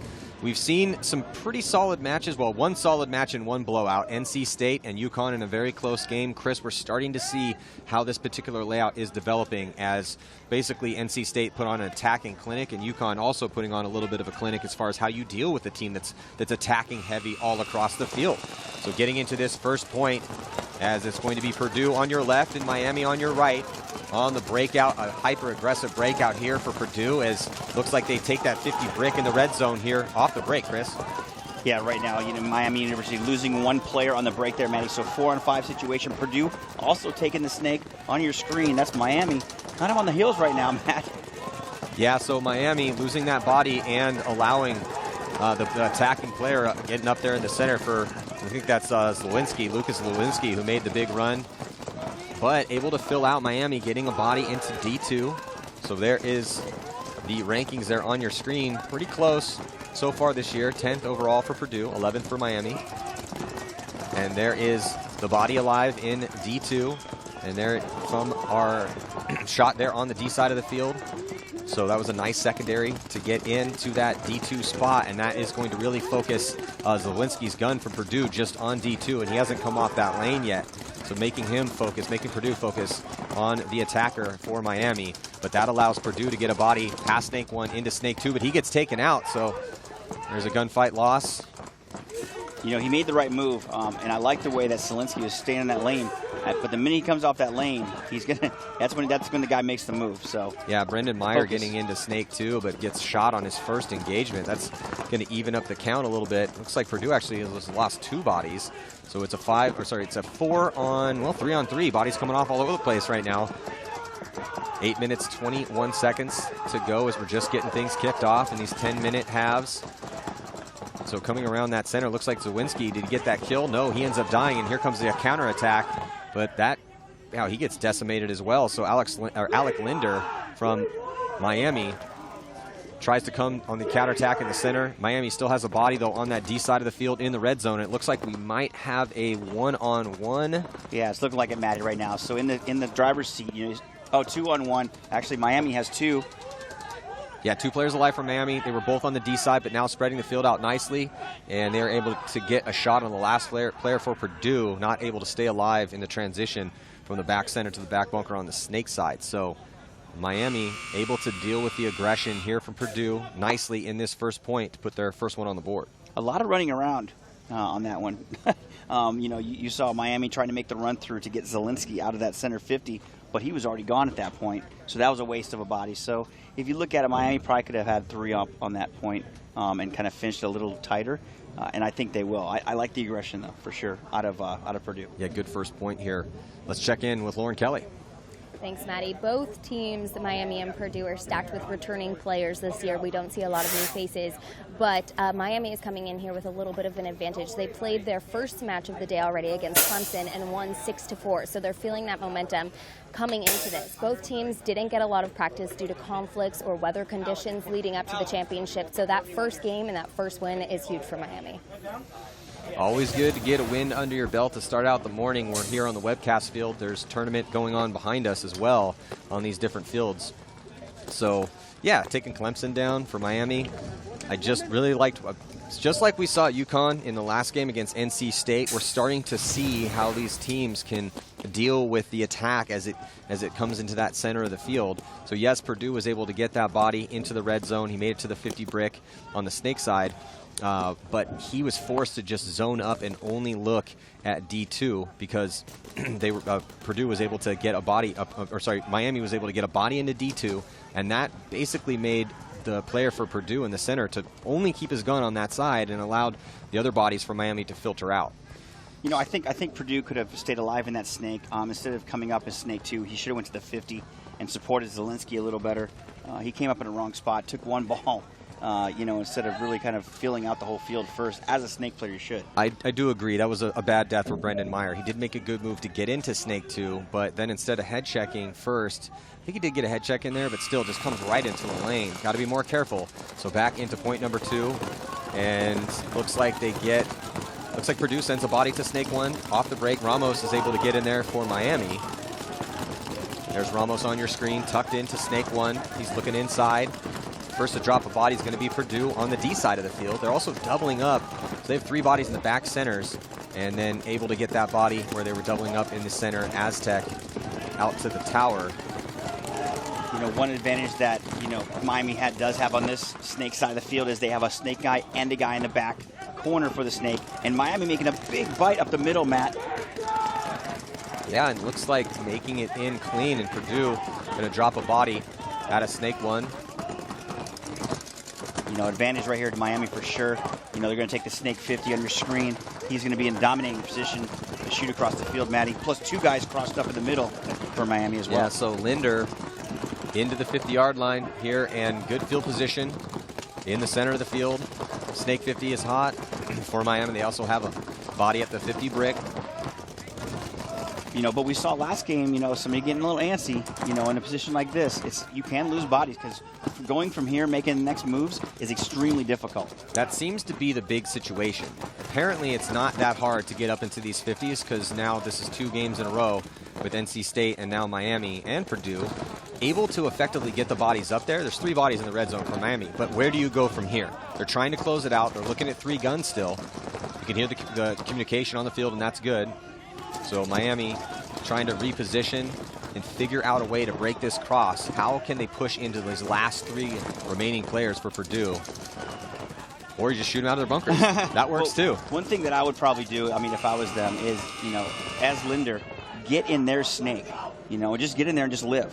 Because all you're going to do is their guns are going to turn and they're going to soak up everything. Well, I totally agree. Other than a couple bounce shots that you got to worry about, the player Linder here, as he got to the 50-yard line, what he should have done was just get past the gap. The only thing he needed to worry about was the gap at the very end of the red zone as he moves into Purdue's white zone. There's a gap there, and if he can get through that gap, he literally could have just crawled down to the end of the snake, thus turning all the guns his way and allow those big moves to come up in the center. They didn't even need to do that, though, because they pretty quickly shot 2 Purdue players out of their bunkers. That's another way to close it out, too. Just shoot the guys out of their spots. I like the way Miami did it. They didn't get up, run down the field. They took the center 50s in red zone. Then they moved up to the white zone into Purdue's zone. And then they just took their time. Get Linder on the snake side, kind of taking his time as well. And it worked out for him.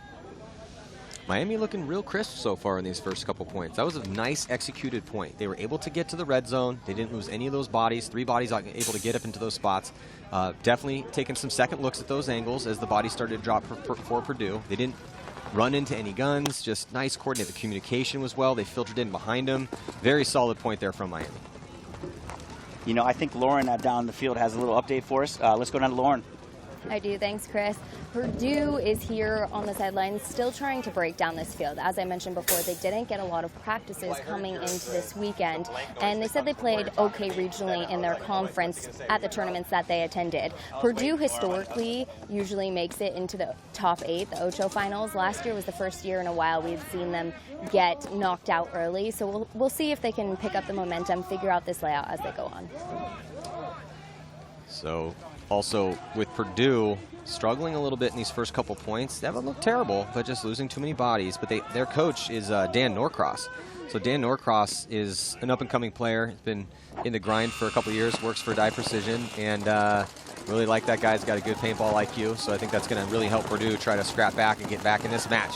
5 minutes and 34 seconds to go. Unfortunately for Purdue, they lose their attacker here on the Snake side. He comes off shaking his head. So it looks like Hayden Lowe taking the early walk. Still 4 players alive, but Miami, Chris, just having no problems getting into these 50 spots. And you know, I like the way they're doing. They're nice and slow. That's Linder again, getting up there. He likes being up there, you know, shooting another guy. Yeah, just 3 players now left alive for Purdue. Miami still at full strength with this 2-point lead, looking like they should easily be able to put the 3rd point on the board. We have not yet seen teams really be efficient at winning low body situations from those back bunkers so far. You know, I like how Purdue is trying to spread the field a little bit. Another player going down from Miami, trying to make that snake corner, Maddie, to back up Linder over here, but losing him on the way out. Yeah, that was the back tower, able to get the shot on Miami's player who was trying to get out wide on the snake side.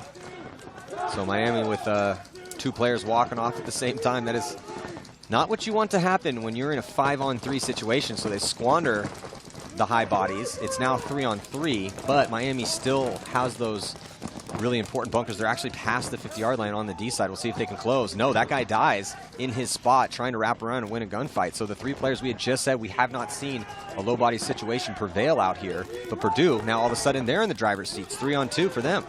Yeah, Maddie, and where do you go after this? On the screen, you can see Linder trying to figure out where their players are. But, you know, Purdue making the moves. Nice, slow control. I think that, you know, they can go either way. But like you said, where do you go from here in the 50? You know, he's kind of stuck. And he's in a spot where there's bounce shots off that can to his left. Well, and he doesn't have anybody really to work with. I mean, he still has 1 player who's on the D side who transitioned over the back bunker over there in the blue zone, but there's nobody right beside him. He doesn't have a back guy, and he's at the big brick, which kind of limits your visibility. Well, look for Purdue to try and make his way over here to the snake. And here comes the big move for Purdue, trying to close this one out. Tries to get the shot on Linder, and it looks like he trades out on him. Not only does he trade out, but Linder gets a major. He definitely spun real bad. So Linder coming off, shaking his head, going, I can't believe I just got a major in that situation. Yeah, no, he deserved it. But too. Chris, was that last player on Miami still alive? If he wasn't alive, they're going to start. Well, they're going to be on they're going to be down a body anyway for the 2 minutes. I was too busy watching the middle. I think that the corner guy got shot, but I see him in the dead box, so they're going to go ahead and. You know, he'll spend the rest. I think there's another minute 48 left on that major, so he'll be starting the game with 4. Miami will, and Purdue coming back. Yeah, so they handled that well. So Purdue had dug themselves a little bit of a hole and able to prevail in that low body situation. It was 3-on-5. Let's watch this execution here as he runs up with the bunker move, gets Linder to spin. Linder getting that major, which is definitely not going to help Miami try to preserve their lead, as Purdue will be on a power play, 5 bodies on 4 for the next minute and 48 seconds. 3 minutes and 7 seconds to go here in this first half, but a good game so far. Yeah, you know, I like the way that Purdue kind of, came out and filled out this side towards the snake. You know, Linder was in a really good spot, could do a lot of damage, and by him filling out to the snake side, it kind of cut him down a little bit, and that was the guy that ran through on Linder and got the major. Well, we are starting to see this develop a little bit, Chris. It looks like most teams so far, we're three games in. NC State, UConn, Purdue, Miami. Even with Penn State, though they played a little bit more conservative. No one seems to be having too much of a problem getting into Snake 1, getting up to the 50s in the red zone in the center. Even on the D side, the aggression is working out here. The big question after that is, okay, well, once you take those spots, where do you go? And then for the first time, we just saw a low body situation prevail for Purdue as they won that 3-on-5. Absolutely, but I think that Linder got stuck up there. He lost his corner guy in the snake, which would probably kind of come up and help him out a little bit. But unfortunately, the back players dying. Like you said, you get up in the 50s, lose your back players, you're kind of in a bad spot. Especially if you're in those bricks. Okay, yeah, great spot, good angles as far as, having people worry about you, but your visibility is limited because you're really going to have to work hard to get that communication, wrap around, try to figure out where the bodies are. So when guys die behind you, no communication, no one shooting over you, you're just basically setting yourself up to get bunkered. So the survivability of the 2s and 3s that's really an important issue for everyone out here. As we move into Dallas, we're here on the Dallas layout. So now Purdue able to get a body up to the center wedge. Looks like it's a 4-on-4 situation here as Miami started with a body in the box. I think right now you got Purdue trying to get up in the middle, but they got to fill out to this snake corner. Up in the middle, making a good move, but the back players, once again, they got to get outside. If they don't get outside, they can't shoot and help out the center. Well, Miami has a body out wide on the snake side of the field. And he's in that spot wrapping around. You can see there on your screen the D side line, and there comes a body coming off for Purdue. So Miami, even though Miami started down a body, no one dies, and they're able to shoot too. So now they're on a little bit of a power play, and they're going to get their man out of the box here in 46 seconds. So if I'm Miami, I would just pump the brakes slightly, make sure you get your guy out of the box, and then close this point out and put another point up, then try to take that 2-point lead heading into the halftime period. Yeah, absolutely. Big run through in the center there. Referees are coming in trying to sort this out. I didn't see any flags thrown. I'm thinking there's going to be another penalty right here, but did you see a flag thrown? No, They are pulling a penalty, but I don't know if it's a major or a minor. So Miami shooting themselves in the foot here. It was a good move, but it was a good move, but they're about to get that first penalty out of the box, but need to play clean here. When you have an advantage like this, getting a penalty is a huge mistake. So so that's, I think, a point concession from Purdue. So Purdue's going to concede the point, it looks like, but that's going to preserve the penalty on Miami. So Miami was not able to get their first penalty out of the box. They also have that other penalty. So this is going to put Purdue down 2 points, but with a huge power play for the next minute and the next 12 seconds of this next point. I did like the move up the middle. I don't think that he knew exactly where he was going to end up. I think he was just running with no rhyme or reason. He knew what he wanted to do, but he didn't know what he was going to do afterwards. And by doing that, he took a few in the back. Watch, this is the run. He didn't know exactly where he was going. Well, he picks the right side, stitches that guy up, but then takes a couple and keeps going. It's not how you do it. No, absolutely not. He should have stopped it there in their white zone, and just tried to shoot it out with it. You see Purdue's player gets shot to bits and stopped shooting. Right. Whereas the Miami player kept running and gunning as he was taking hits, thus just basically giving another little bit of a gift here to Purdue. Still not be able to capitalize on the point, but I like how them conceding the point, to kind of conserve and maintain the penalty that Miami has at this point. Yeah, that was a little bit of some smart tactics from Purdue there. Yes, because it was a 2-on-1, so they only had one player left alive. It was about to be a 3-on-1 because they were about to get that first major out of the box in 12 seconds. So by conceding that point, yes, you do give that third point to Miami, but now it's going to be 5-on-3. For 12 seconds, they're going to get that guy out of the box. You might be able to put yourself in a position to shoot that guy, depending on which side he comes out of. But before we get into this next point, let's check down with our sideline reporter, Lauren Kelly. Hey guys, Purdue knows that they have the advantage going into this to get a point, to try to get 2-3 going into halftime. Cunningham said, though, they really need to get their strategies and their communication tightened up. He said during that last point he had no idea what he was supposed to be doing, what role he was playing on the field. So we'll see if they can tighten that up and get this point. So Purdue on the huge power play, 5-on-3. They take a giant bite on the D side, go all the way to D2 off the break, and it looks like a clean break for them. Referees checking out one of their players, though. Actually, they lose a body. So Miami gets that body out of the penalty box clean. So I like the way Miami kind of set up on that. They're trying to maintain, just keep people out of the snake and maintain until they get the second guy out of the box. Now the problem with this is if Purdue gets up in the snake, somebody's going to have to get out of their bunker in the back in Miami so that other guy has somewhere to go. And Purdue is in the snake. They're at snake 2. The only player on that side of the field for Purdue. Miami does have a body there in the back corner bunker, top right-hand portion of your screen, so he's going to be able to control this player for Purdue. But I like there's an inside move earlier that I saw, you know, jumping on the highway, and the highway is the inside part of the snake and getting up to the 50. I like that move. Yeah, Travis Lyslot out in the back corner bunker on the D side for Miami. So they're just rolling their guns. Only 20 seconds, though, left in this half. And I think we're probably going to see the same score.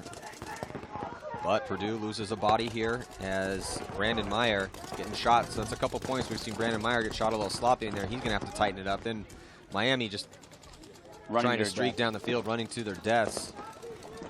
As John Ramos gets shot right as time expires. So our score heading into the second half will be Miami 3 and Purdue 1 in a pretty interesting game so far. Yeah, it's good. I think Miami's playing a lot better, but they're playing a lot sloppier as well. You know, I think if Purdue can kind of, you know, sack up a little bit, control the game, and play, you know, a little better than they're playing in the break and get past the break, I think that might have a chance. Two evenly matched squads. I do think that we're starting to see the aggressive teams who are dictating the pace of the attack prevailing a little bit more often than teams playing on defense, because if you think about it, you know, Purdue had to win a 3-on-5 in order to put their only point on the board. No, actually, did they pull that point off? No, they did not. No, that was the point they had to concede. Correct. But still, Purdue is just seeming to struggle a little bit here and can't solve the riddle of the aggression that Miami's bringing, because Miami is able to make it like we saw with NC State, and that was a close game too. So we're going to reset here for the second half, throw 10 more minutes on that clock. The score, 3-1 in favor of the Miami University Redhawks. So stick with us here, more action coming at you for the 2018 NCPA Championships. We'll be right back.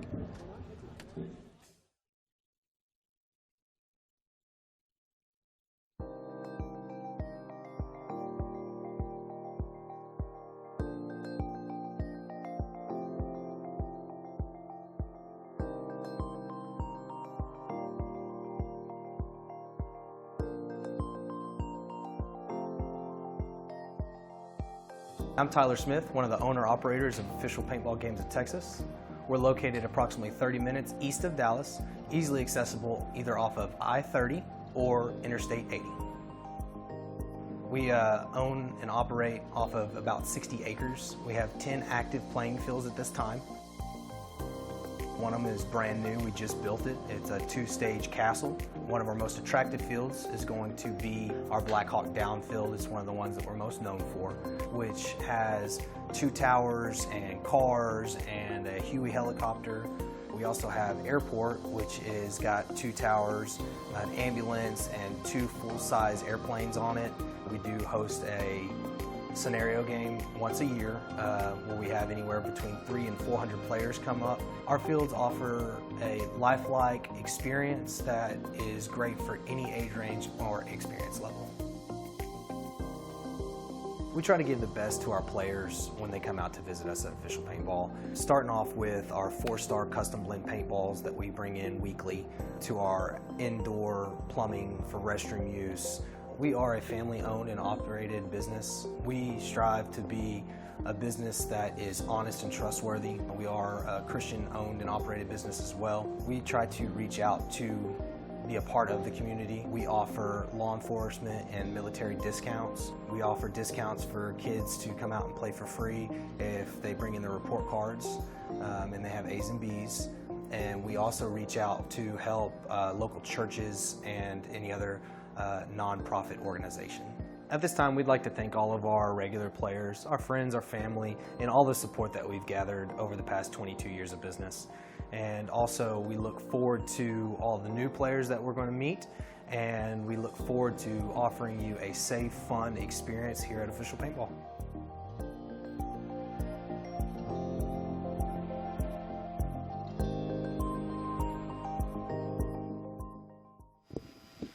We are back, 2018 National Collegiate Paintball Association Championships. I'm Matty Marshall with Chris Lasoya, and right now, Miami looking pretty solid here against Purdue, Chris, as they have been a little bit more aggressive, just making better decisions more often than Purdue. Purdue playing on their heels, similar to what we saw UConn have to do against NC State when NC State took down Purdue. Also, I feel like Miami coming off that first victory they had against Clemson on one of the other fields out here definitely motivated them to maybe figure this field out a little bit and really bring the game to Purdue. Well, another thing that comes out of this is Miami's from the local. They're local down here, and the heat, like you and I were sitting down there earlier, is getting blazed. It is really hot, humid out here, especially down on the field. You know, Pham earlier had to dump some water on himself. Is that going to take a toll on the teams that aren't from the area? Because it is humid here and a lot different. Well, and it's been a cold winter for everyone from the north. So, yeah, that's definitely a thing. In the beginning of every season, we always talk about that. The teams from the Northeast, the teams from the Midwest, in the early part of the season, the first couple months, they haven't been able to play outdoors. You're from Miami, you get to play outdoors year-round. Right. And you're used to dealing with the heat and the humidity. And it's going to continue to get hotter here. The temperature has been increasing the past hour. The humidity's there. It's not that bad yet. We've seen way worse situations in Florida over the years. Absolutely. But to me, it's not necessarily about the endurance right now. It's about what's going to happen when we get deeper into this tournament. If you have to run point after point after point with some of these teams, Miami doesn't have a deep roster, whereas Purdue, a little bit deeper roster for them, so a little bit more fresh legs to go to should you get tired out there like we saw Pham do in that last game that we just watched. We're getting back in here into the second half. Miami still some time on that penalty, and now Purdue is a double dose of attackers up in the center. I love seeing that, man. You can see in the center of your screen, those guys looking up in the middle. Those pillows are detrimental. Shooting the guy coming right out of the box as well. That's another one down, Maddie. So right out of the breaks. Miami on their heels on this point. Yeah, so we were wrong, Chris. It's actually Miami, Ohio. So they also have been snow locked too. Oh. Well, I didn't know it was Miami, Ohio. So it looks like Linder gets taken out trying to get out to the back corner bunker on the Snake side. And here comes Purdue rearing back as these teams have switched sides. But so we're continuing to see this be the case, Chris. The team that is playing the aggressor and getting up into these bunkers more often than not is winning these points. So that was a real quick one here for Purdue. It was. Well, Purdue got up in the spots. They started with Miami started with 4 on the break. The guy coming out of the box got shot and also lost another guy quick after the start of the game. So they were down to 2 players right away. And aggressive play by Purdue made a difference in that one for sure. With the double dose of attackers, they send 2 bodies into the red zone, into that 50 off the break, and that ended up paying dividends for them. Purdue losing bodies trying to get out wide. They had no answer and just a couple quick deaths, and all of a sudden we have ourselves a 1-point match with 9 minutes and 10 seconds to go. Now the question is, how is Miami going to react to this situation? I think they're going to mirror it up. I think they're going to go up the middle just as much. I think they were trying to get, grind out that penalty, to get the guy out of the box and playing defensive. Like we said, some people play defensive, other people do not. Well, and yeah, there was only maybe 12 seconds left on that penalty, so they did start down a body, but 12 seconds isn't very long. It does help to have that one less gun to run against.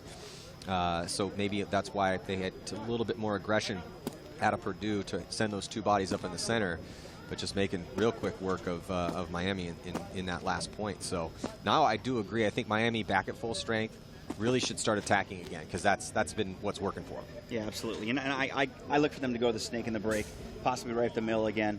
Now that they're 5 strong, they want to get that point back, but they got to be smart about it. There's a lot of time left in the game. It's a very close game. You don't want to give up too many points. Well, let's check in with Lauren. I'll play with an exam.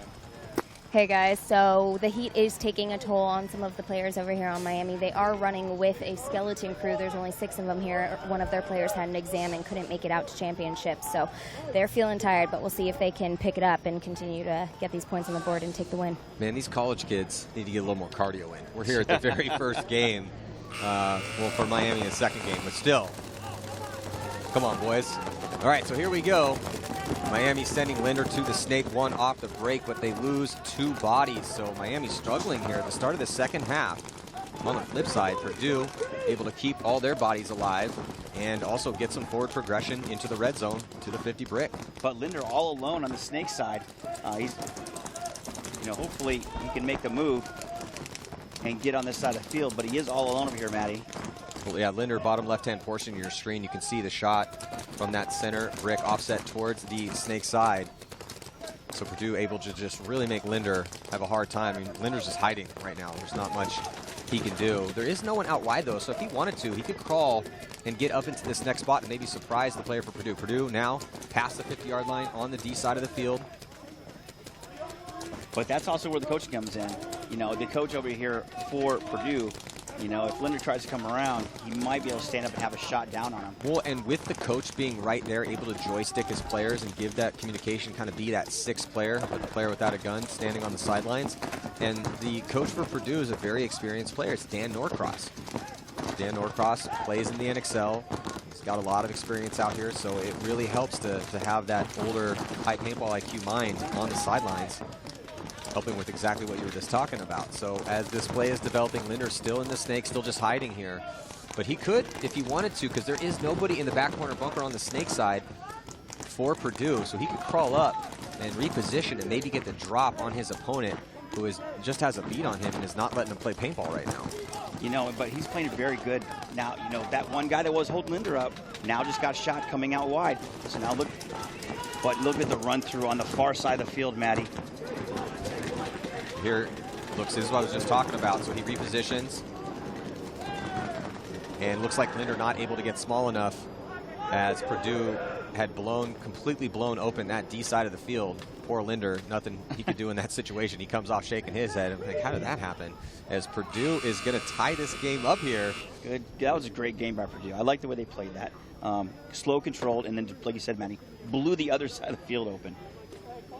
So it looks like Lowe's getting checked out, and he is good. So tie ball game right now, 3-3. Purdue with the comeback. When we started this second half, they were down by 2, but 2 solid points for Purdue. Not sure exactly what they said in their meeting during halftime, but whatever it was, it worked. Yeah, I like the way that Linder, he had 2 guns on him. He tried to come out, and he actually took the higher ground, took advantage of both those guys, had the opportunity to move up the field, just didn't take the advantage of it. And meanwhile, while he's sitting over here, they actually blew their side of the field open. But, I don't know, too little, too late. Well, if Linder had got down on his belly, crawled up into Snake 2, he might have been able to get the drop on his opponent in that brick, but he never attempted that. He was pretty much content to hide in Snake 1, being controlled by his opponents. Yeah, and that's very uncharacteristic, because I've been watching him earlier. He's pretty aggressive for the most part. Yeah, so let's check in with Lauren. What is going wrong in these last 2 points? It doesn't seem like they have a conclusion yet. They might try to mix it up. They're calling a timeout because they need more time to put a strategy together. Purdue's coming out a lot hotter than they were in the first half, so we'll see if they can get some game plans together to take back the lead. Purdue is doing exactly to Miami in these last 2 points what Miami was doing to them in the first half. These teams have switched sides, and now it's Purdue with the attack, and Miami puzzled, wondering what is going on. So they got to get it back together here as we have a tie game, just under 7 to play, and we'll be right back after these messages.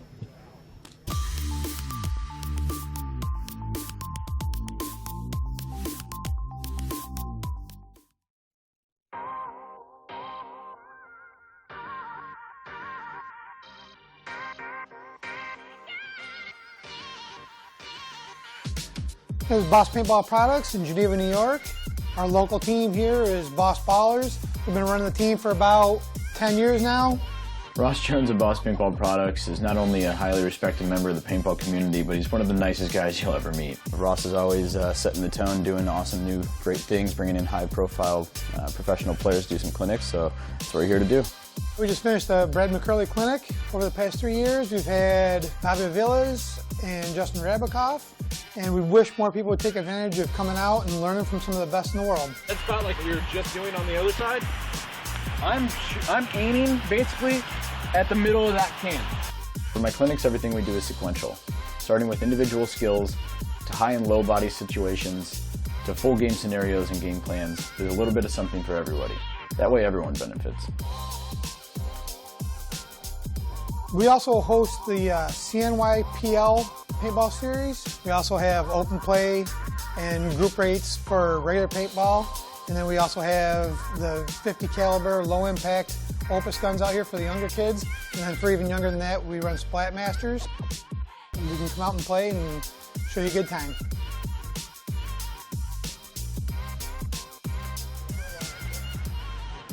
Thank you guys all. Add it to the list. Welcome back, 2018 NCPA Championships. I'm Matty Marshall with Chris Lasoya, and right now Purdue Boilermakers have reared back up, and tied this game here against Miami. 6 minutes, 57 seconds to go. And so far in the 3 sets that we have seen, it's really been the team that plays the aggressor that has been prevailing more often than not. And heading into this event, looking at this uncharacteristic layout, something that we just haven't really seen. We haven't seen a D-side like this before. We haven't seen where you can shoot right back at your opponents right down the pipe in the center of the field. So really like what I'm seeing on this layout, though. It seems to be pretty fun as Miami pumping the brakes here. No aggression out of Miami. They do send a body to D1, and they do take the mini wall on the snake side, but no one up in that center. On the flip side, it looks like Purdue spreads the field out. Yeah, Purdue's pretty spread out. They have a guy up the middle right now. Is Miami getting tired, or, you know? I hope not. It's early in the tournament. It's a little too early in the tournament to be complaining about fatigue, in my opinion. Maybe if it's Sunday morning, we could have a different conversation, but. Well, I predict seeing, you know, the next few points, they're going to be meeting in the middle a lot. I think, and you're going to start seeing more of that, like the run-throughs all the way to the white zone on the break kind of stuff, you know, when people do go up the middle. I'm looking forward to seeing that when it does happen. Referee is in checking out the mini wall insert bunker here on the snake side. Looks like he's clean. He's wrapping his gun around on the sideline, trying to, I think he wants to make a move to snake 1. Still 5-on-5 right now, Matt.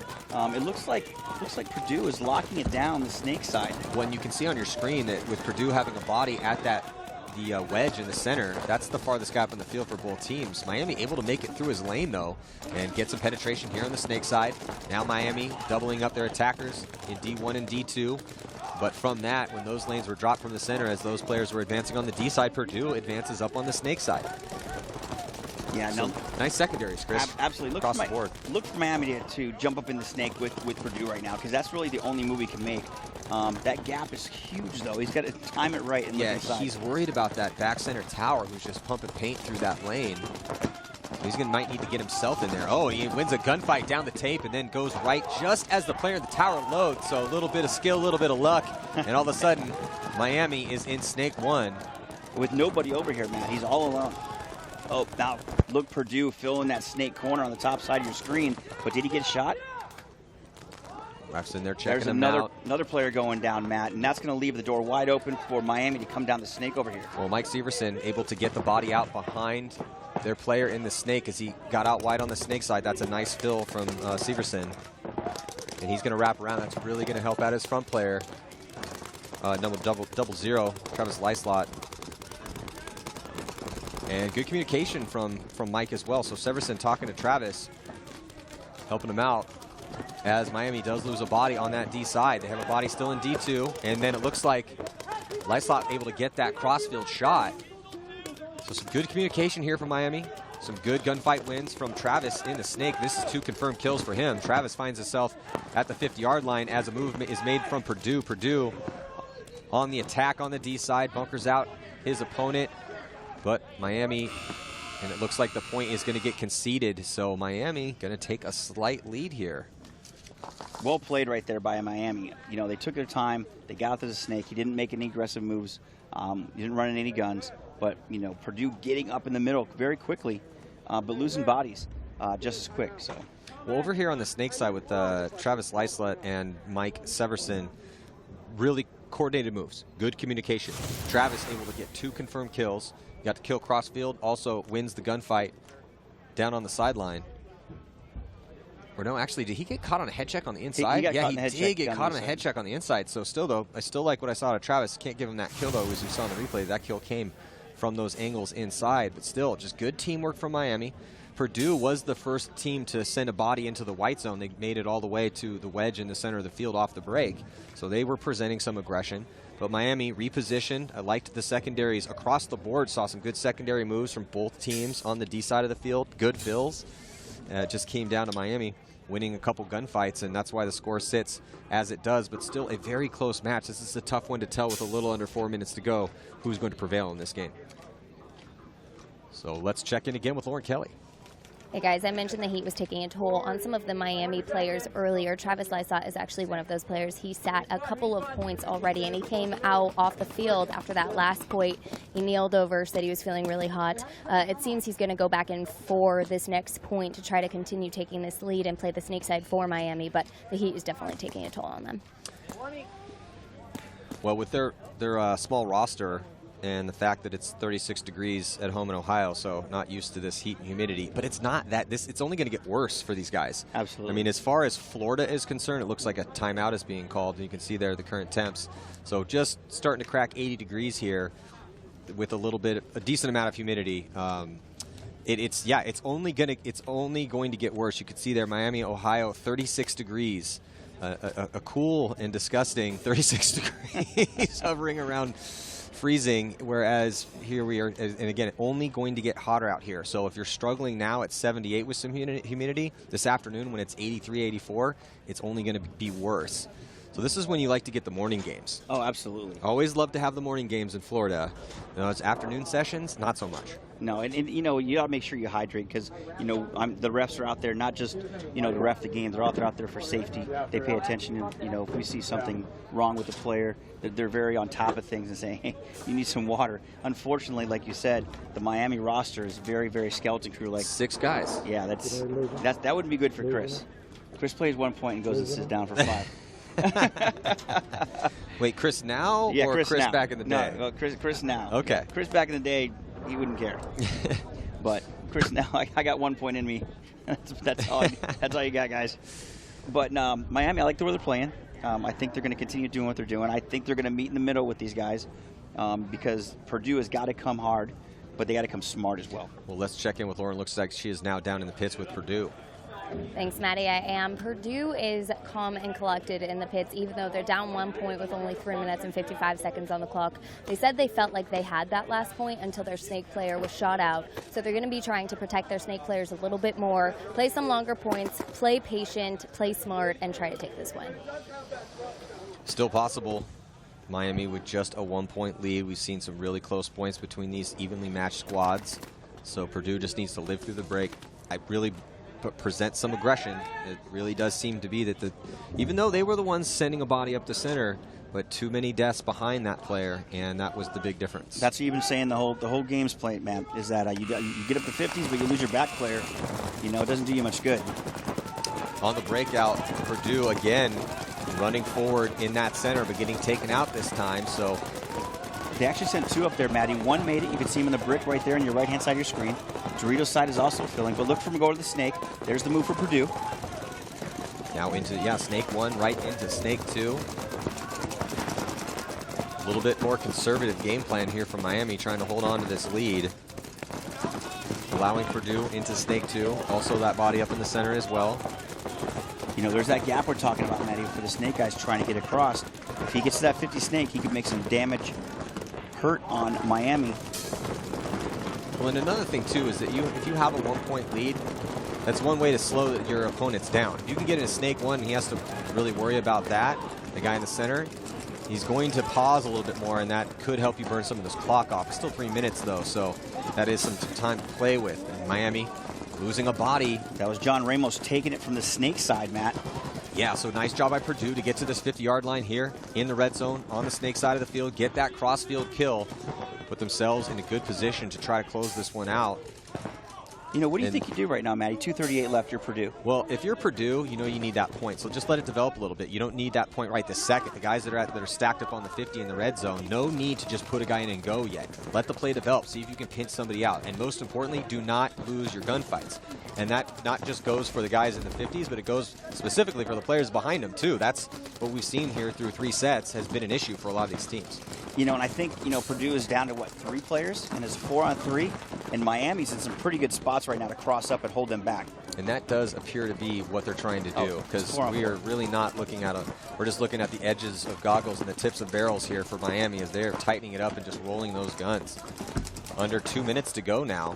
Can Purdue crack the code of this cross? And the guy they really need to worry about, too, is D2 for Miami. Miami, with that player in D2, it's definitely slowing Purdue down right now. Oh, absolutely. And, does Miami have to go to the snake at this point?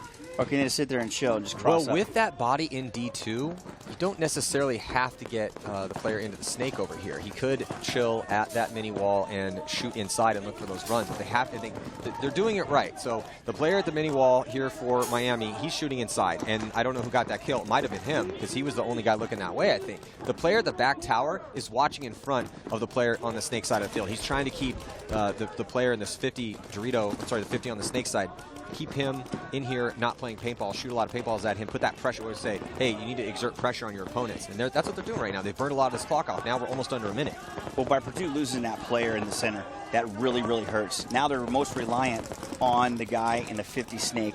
But holding him back, you also see on the left side of your screen. Well, and Ryan, Chris, sorry to interrupt, but Ryan Zoller just got taken out here, so that's huge for Miami as they're trying to preserve this lead. There goes another attacker dying on the D side for Purdue, and they are losing opportunities here, losing gunfights, and it is not looking good for them as we are just at 35 seconds, and they're going to play this one out. You can't, if they concede a point, it's going to be a 2-point lead, 30 seconds.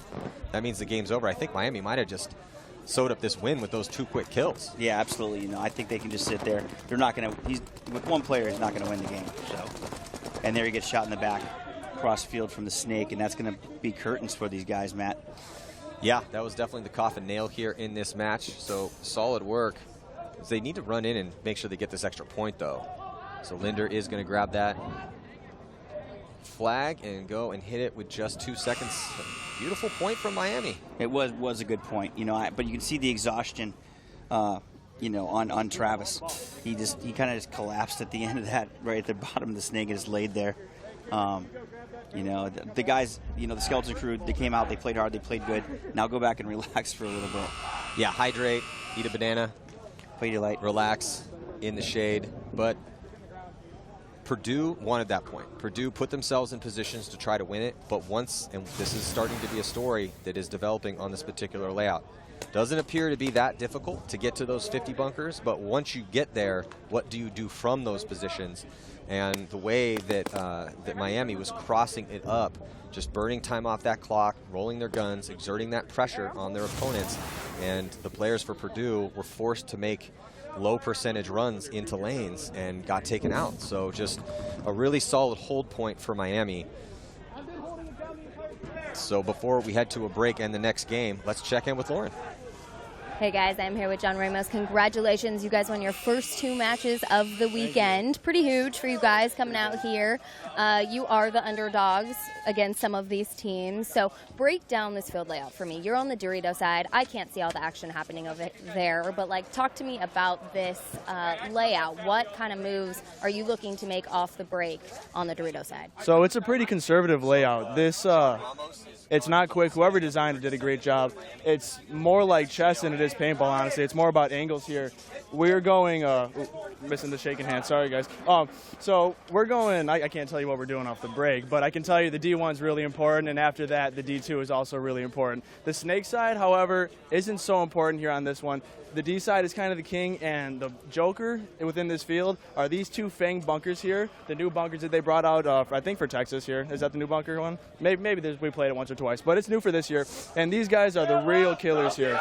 So it's definitely a very, very innovative layout. Something we've been wondering is bounce shots. Are you guys noticing a lot of bounce shots on this layout? So we haven't identified too many, but as usual, the cans bounce shots really well, and that D side has to be, a little bit aware of that. All right, well, thank you so much. Congratulations on winning your first 2 matches. Back to you guys. So stick with us here. More action coming at you from the 2018 National Collegiate Paintball Association Championships. I'm Matty Marshall with Chris Osoya, and we'll be back.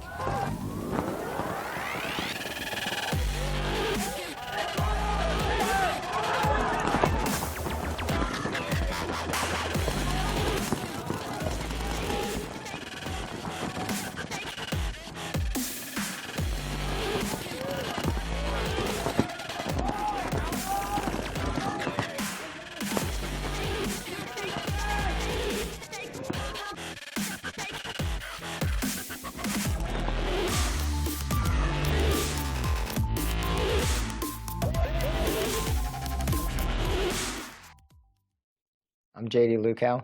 We're here at Paintball Fit, Waxahachie, Texas. Probably one of the #1 things that makes our field different is the reason why we're here and why we do it. I started playing at 18. It was the first time I ever picked up a paintball gun. It was an old PGP pump pistol, and fell in love with the game. My sons were just babies at the time. Actually, every one of them, for me to introduce them to paintball was at 6 years old. Donnie, Brody, and Colt, my wife Sarah, and I, we wanted to have a place to play that was close, and we wanted something where this is the Gold's Gym of paintball. That's what we wanted. We wanted people to come here and enjoy the day. Whether you're playing or you're watching, it's a nice environment to be in. Ron, the owner of Mad Dog's Paintball Park, was a good friend of mine for years. He has a scenario play out here. So we came together and created a partnership where I would take care of all the tournament stuff. Johnny and Brody and Colt would take care of business here, and it was a business for them to run, but be focused on tournament ball. So us as a family started doing it. We started with one field and our reball center.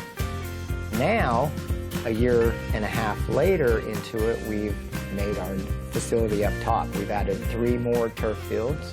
We have air in all the pits. We're just trying to do everything we can do to make it a fun place for you to come and not only enjoy the game, but enjoy the camaraderie of the people. As you all probably already know, some of the best people in the world play paintball. Another thing that we do here, Johnny, Brody, and Colt will quickly put up a layout. So if you have a tournament that you're going to be playing, contact us. We'll be more than happy to get that layout up for you and ready for you to practice. Also, besides just practices out here, we host a lot of different tournaments, from the USXBL to the NTXL to the National Collegiate Paintball Association. We host their tournaments out here. Our goal is to provide you a facility to become the best that you can be. And that's what Paintball Fit is about.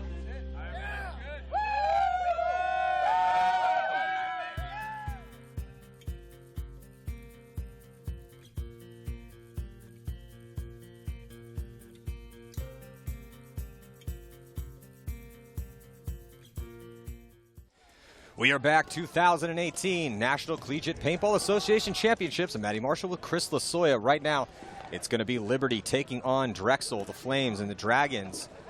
And I really like what I'm seeing out of this layout, Chris. It looks really fun out there. Lots of moves, lots of aggression in that center. Snake side, you can make that no problem off the break.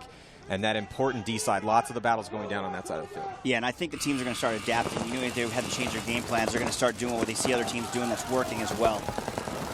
We're throwing 10 minutes on that clock. We have 2 halves here in an old school X-ball match. Liberty on your left, Drexel on your right. Looks like Liberty wants to get into that snake as we pan over, and then now we're looking at Drexel there in that back center trying to hold that lane down, not allowing Liberty to run through that specific lane, and it looks like Drexel is going to lose a body from that D side. That's the first body to drop. Liberty at full strength and attacking on the D side. They have a body in D2, and here comes Drexel, going to send a body up to the center wedge.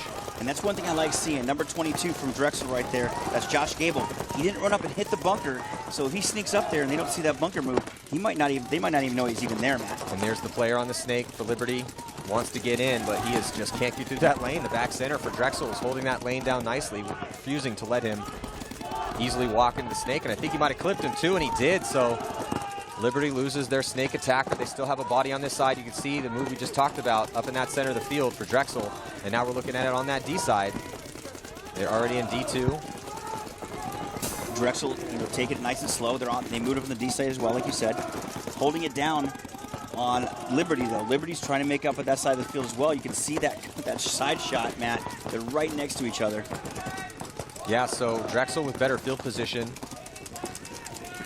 You can see their rankings with Liberty, who's always been a threat here. Liberty has always been a threat at this championship. Definitely the favorite here against Drexel. Drexel ranks 6th overall. Liberty, the #1 seed. Looks like Liberty loses a body trying to get into the white zone from the back center. So 2 deaths here for Liberty puts Drexel with an advantage. Initially, it was Drexel who went down a body early, but now 4-on-3 situation for the boys on the left-hand side of your screen, trying to make moves in the center. He does.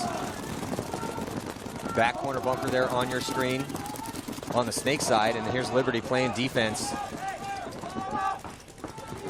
Liberty losing that player in the middle, getting clipped out. Drexel. Drexel loses that body attacking, and it looks like, do we have a penalty? Yeah, it looks like we have a penalty sitting over on, that's on Drexel, Matt. Yeah, so Drexel had an advantage here, squanders it, gets a minor.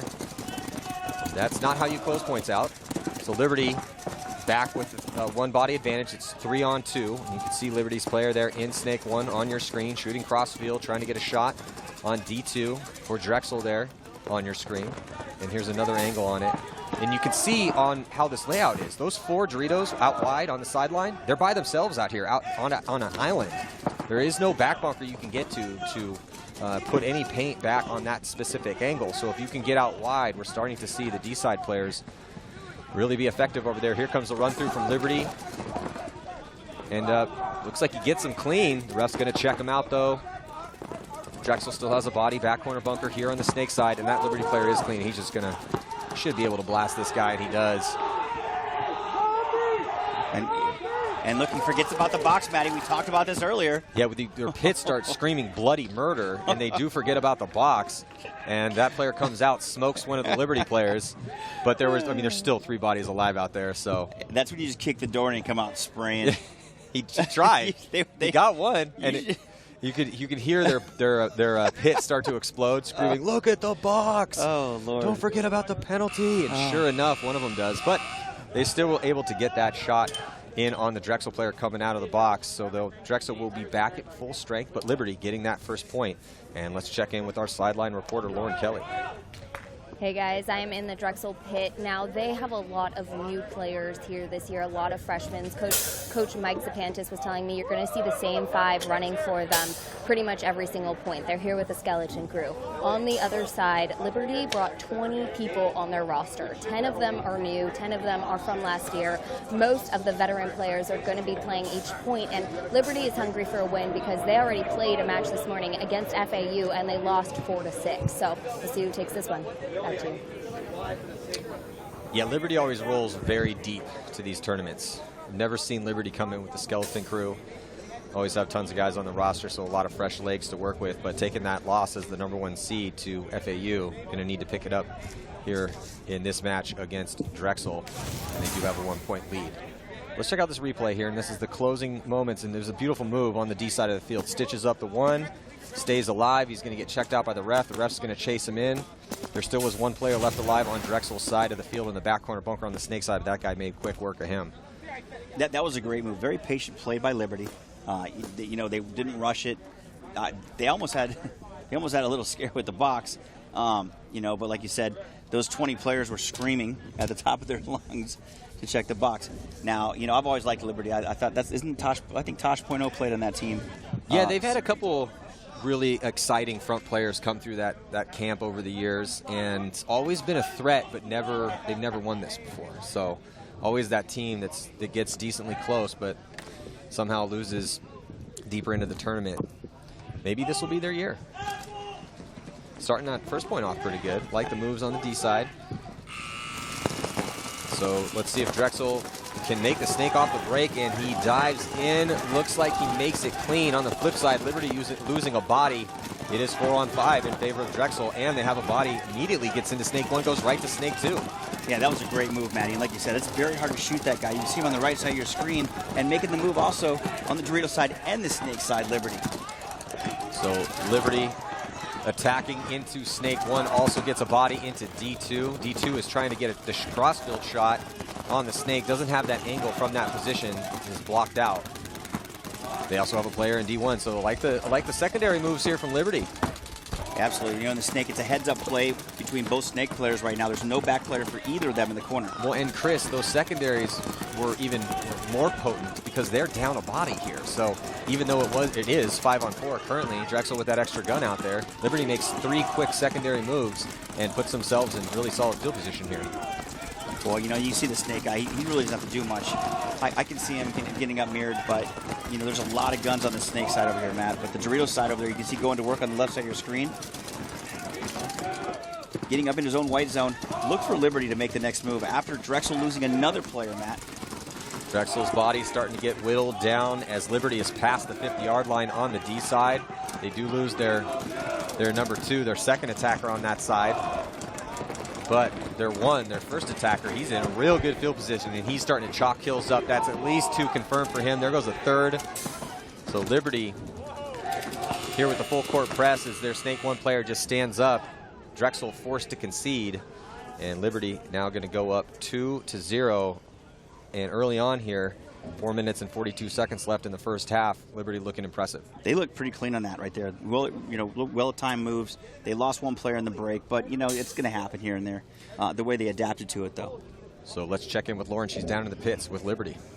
Hey guys, as I mentioned in my last update, Liberty did lose their first match against FAU 4-6. They were initially up 2 points, 2-0, had the lead, but FAU adjusted and was able to come back for the win. I talked to the coach. She told me that they've had a really good year regionally speaking. They have won 5 out of 6 of their conference tournaments, and coming into World Championships, they know that this is the ultimate test for them. He said that they always struggle here, but they're looking to change that this year.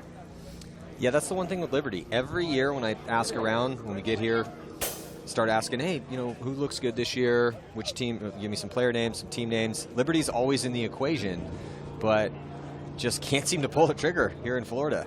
You could see there earlier today is FAU with the upset loss on Liberty, taking that victory, and also impressive because Liberty went up, like Lauren was saying. It's always great for the momentum of your team if you're FAU, which is another team that's historically done pretty well in the college championships. But if you go down, so like FAU, Liberty goes up 2 points, right? FAU rears back, ends up winning that game, and it comes from behind victory.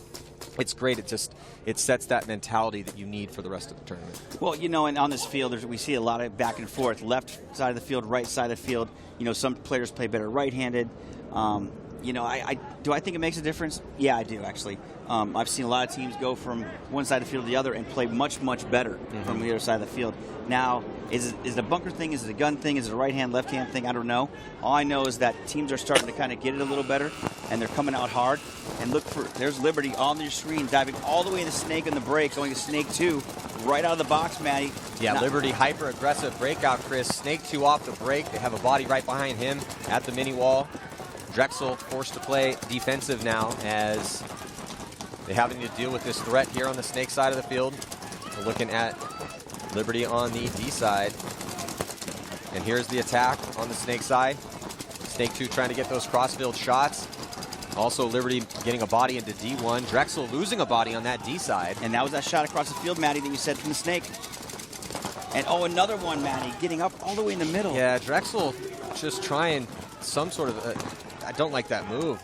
No. At that point in time, now that the player for Liberty has been in Snake 2 for a good 20, 30 seconds, you should have listened to the communication from your coach and the rest of your teammates, and you should know that lane. You cannot run that big of you can't take that big of a bite up the center with a player, with Ryan in Snake 2 for Liberty, just cutting that lane down. He ran right into that lane. I don't think he even knew he was there, Matty, because he was looking on the Dorito side of the field, and, Ryan just tore him to pieces.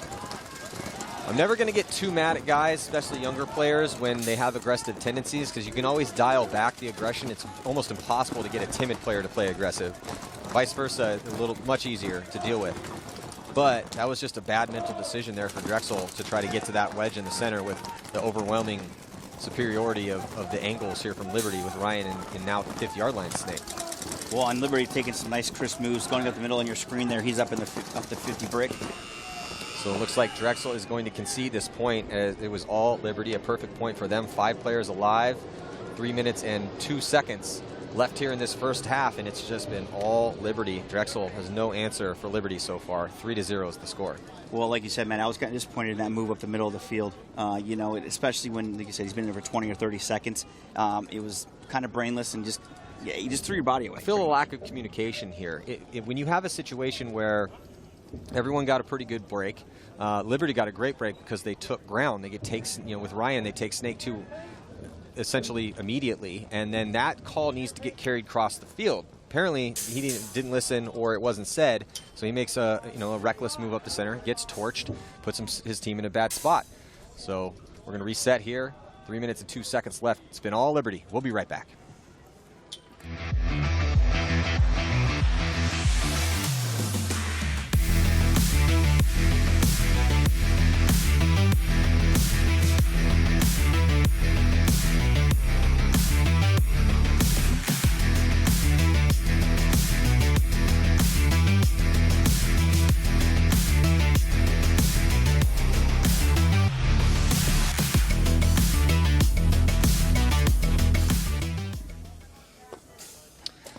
we are back here in sunny and getting a little bit hotter Orlando, Florida at the 2018 National Collegiate Paintball Association Championships. Drexel, no answer for Liberty thus far. Drexel needs to work on their survivability. They're losing too many bodies and also making some sloppy moves going forward here into guns. So they definitely need to get some better communication out there. Well, I definitely think it's not during the break because they're coming out 5 alive. They're very rarely losing the person on the break. I do believe it is the not communicating, like you had said, and not moving together and supporting each other. They're making individual moves, and they're just getting blown off the field. So a pretty conservative breakout here for Drexel. They double up the back center tower, send bodies out wide, so that's good that they're spreading the field. But Liberty continuing to send a body to the mini wall insert bunker here on the snake side. Liberty does lose their back player on the snake side of the field, so they are down 1 body. It's 5-on-4 in favor of Drexel. Looks like Drexel's going to throw that advantage away right after I say that. But here's a minor penalty on Liberty. So that sends a body into the penalty box. Gives Drexel another body advantage. Did Drexel lose 2? I think Drexel actually might have lost 2. They did lose 2, Matt. But on that penalty, I only saw the player go in the box. It is a minor penalty, which is a 1-minute penalty for Liberty. 45 seconds left on that penalty, as you see on your screen, Matt. Are they going to sit here and try and grind it down, get the player back in the field again? That's the plan. That is the advantage. Yes, with the way that the penalties work here in college paintball with the penalty box, old school X-ball style, it does, if you can fight through the penalty, you get that body back. And Liberty trying to fight through this next 27 seconds to even up the body count. Right now it's 2-on-3 in favor of Drexel, but time ticking off here in this clock in general for the first half. Minute and 45 seconds to go. You can see there good penetration on the D side for Liberty as they have that body far up there in the red zone. Oh, another player going out by Drexel. Yeah, getting pinched out. So again, survivability is becoming an issue for Drexel. Liberty doing a much better job of working those gunfights and staying alive.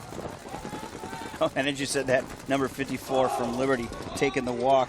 That's Christian Campbell, kind of losing his vision there, getting shot by the back center guy. But another guy comes out of the box. That penalty is over. Yeah, that's a little sloppy move there from Campbell, as there was only a few Drexel players left alive, so there weren't a lot of guns that he was dealing with, but ran into a lane. Liberty trying to finish this point out here, and then going hunting is Brent Jones. Brent Jones is going to run down the last player for Drexel to put yet another point on the board for Liberty.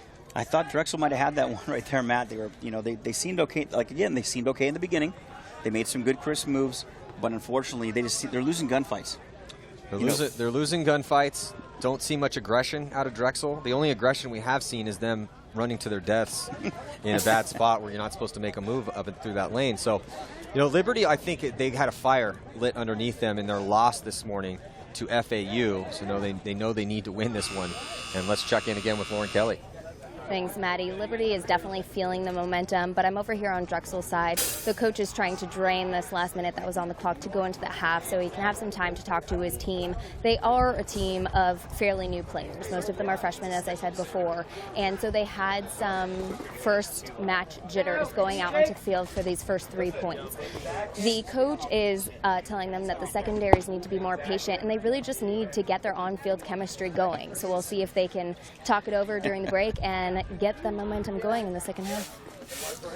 Liberty is just dominating right now, looking like the #1 seed, and we've all been there before. When you play tournament paintball, especially if your team's looking good, you take a loss to a team that should not beat you, and then that tightens everything up, and Liberty just looks dominant right now. And with the new mercy rule here this year in college paintball, if you have a 7-point lead with 7 minutes left to go in the second half, then that's it, it's over. We already saw one of those today with Penn State mercy ruling Tennessee 8-0. And it's looking like it could go that way here with Drexel. You can see there on your screen the mercy rule is 7-7. So, yeah, it's just Drexel. Same with Tennessee this morning when they were playing Penn State. The teams that are playing aggressive are the teams most often are prevailing out here. And the other big glaring error for the teams that aren't doing as well is survivability, particularly on that D side of the field. Watching bodies drop from that side. So Drexel going to have to tighten it up across the board. Wouldn't even mind seeing them risking a body to the snake off the break. I smell cotton candy. Sorry. It's my kryptonite. Really? I do. I don't know. Somebody get Chris some cotton candy. So Liberty beating up on Drexel right now. Not far from the half. And you can see Liberty, the #1 seed heading into this tournament. Drexel, the 6th seed. And Drexel not making it on the field. Number 17 from Drexel, Matt. That's Zach Leffer. Not good. When you're down by 4, you want to get 5 guys out to start the point. Yeah. So some miscommunication in the pits here as we're about to close out this first half, just 14 seconds to go. And Liberty also losing a body, so that should do it as we watch these next couple seconds tick off and head to the second half. No points going to be scored. In order for a quick point to be scored, you got to look for quick deaths off the break, and we didn't see that other than just a couple guys. So. Yeah, and sometimes you go to make those runs, Matt, get that quick point with 4 seconds, 5 seconds left in the half. That's when you get penalties. Yes. And that's one thing you definitely don't want. Yeah, especially because the penalty situation here in college paintball, it's the old school minors and majors in a penalty box. So when you get a 2-minute major, which does happen occasionally when you're trying to score quick points and you're running into lanes, that time stays up the entire time. If you lose, or if you get a minor penalty and you lose the point, that will come off the clock. I don't think I've ever got a major. What? Liar, liar, pants on fire. Your nose just hit me from over here. So, so here we go. We'll see if Drexel can pick it up in the second half, but we'll be back here 2018 NCPA Championships. Stick with us.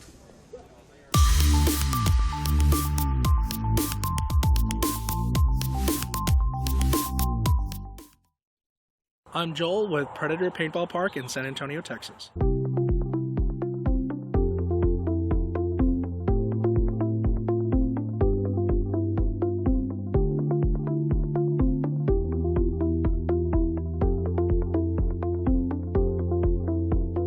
We host 7 different fields, all combined into 2 very large fields that are all playable at the same time. The Urban Combat field is by far my favorite.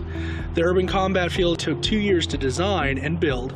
It is our most popular field due to the fact of buildings, cars, and lots of obstacles that makes you immerse into a video game atmosphere.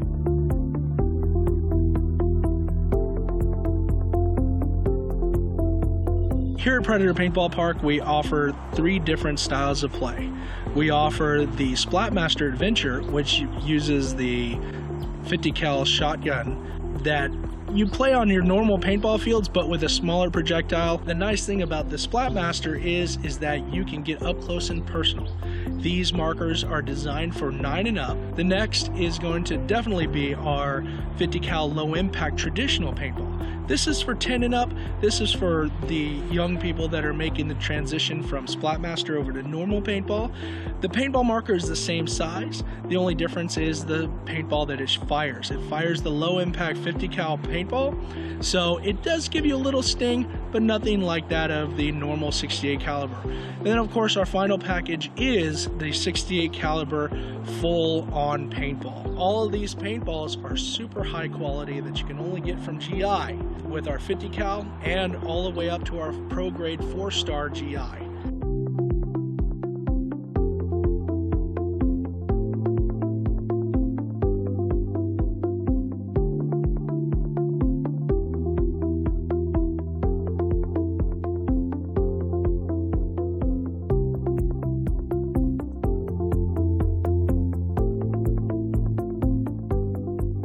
Here at Pro Shop, we offer all types of different markers, packs, as well as jerseys and gear bags and all of your paintball needs. We do offer specials on park entrances since we do own Predator, which is our 5 pass and our 10 pass. Also, if you purchase the paintballs here at Pro Shop, you get $10 off your entry fee out of the park. Just want to say thank you guys for coming in and checking us out and for supporting your local paintball store and your local paintball park, which is Pro Shop Paintball and Predator Paintball Park.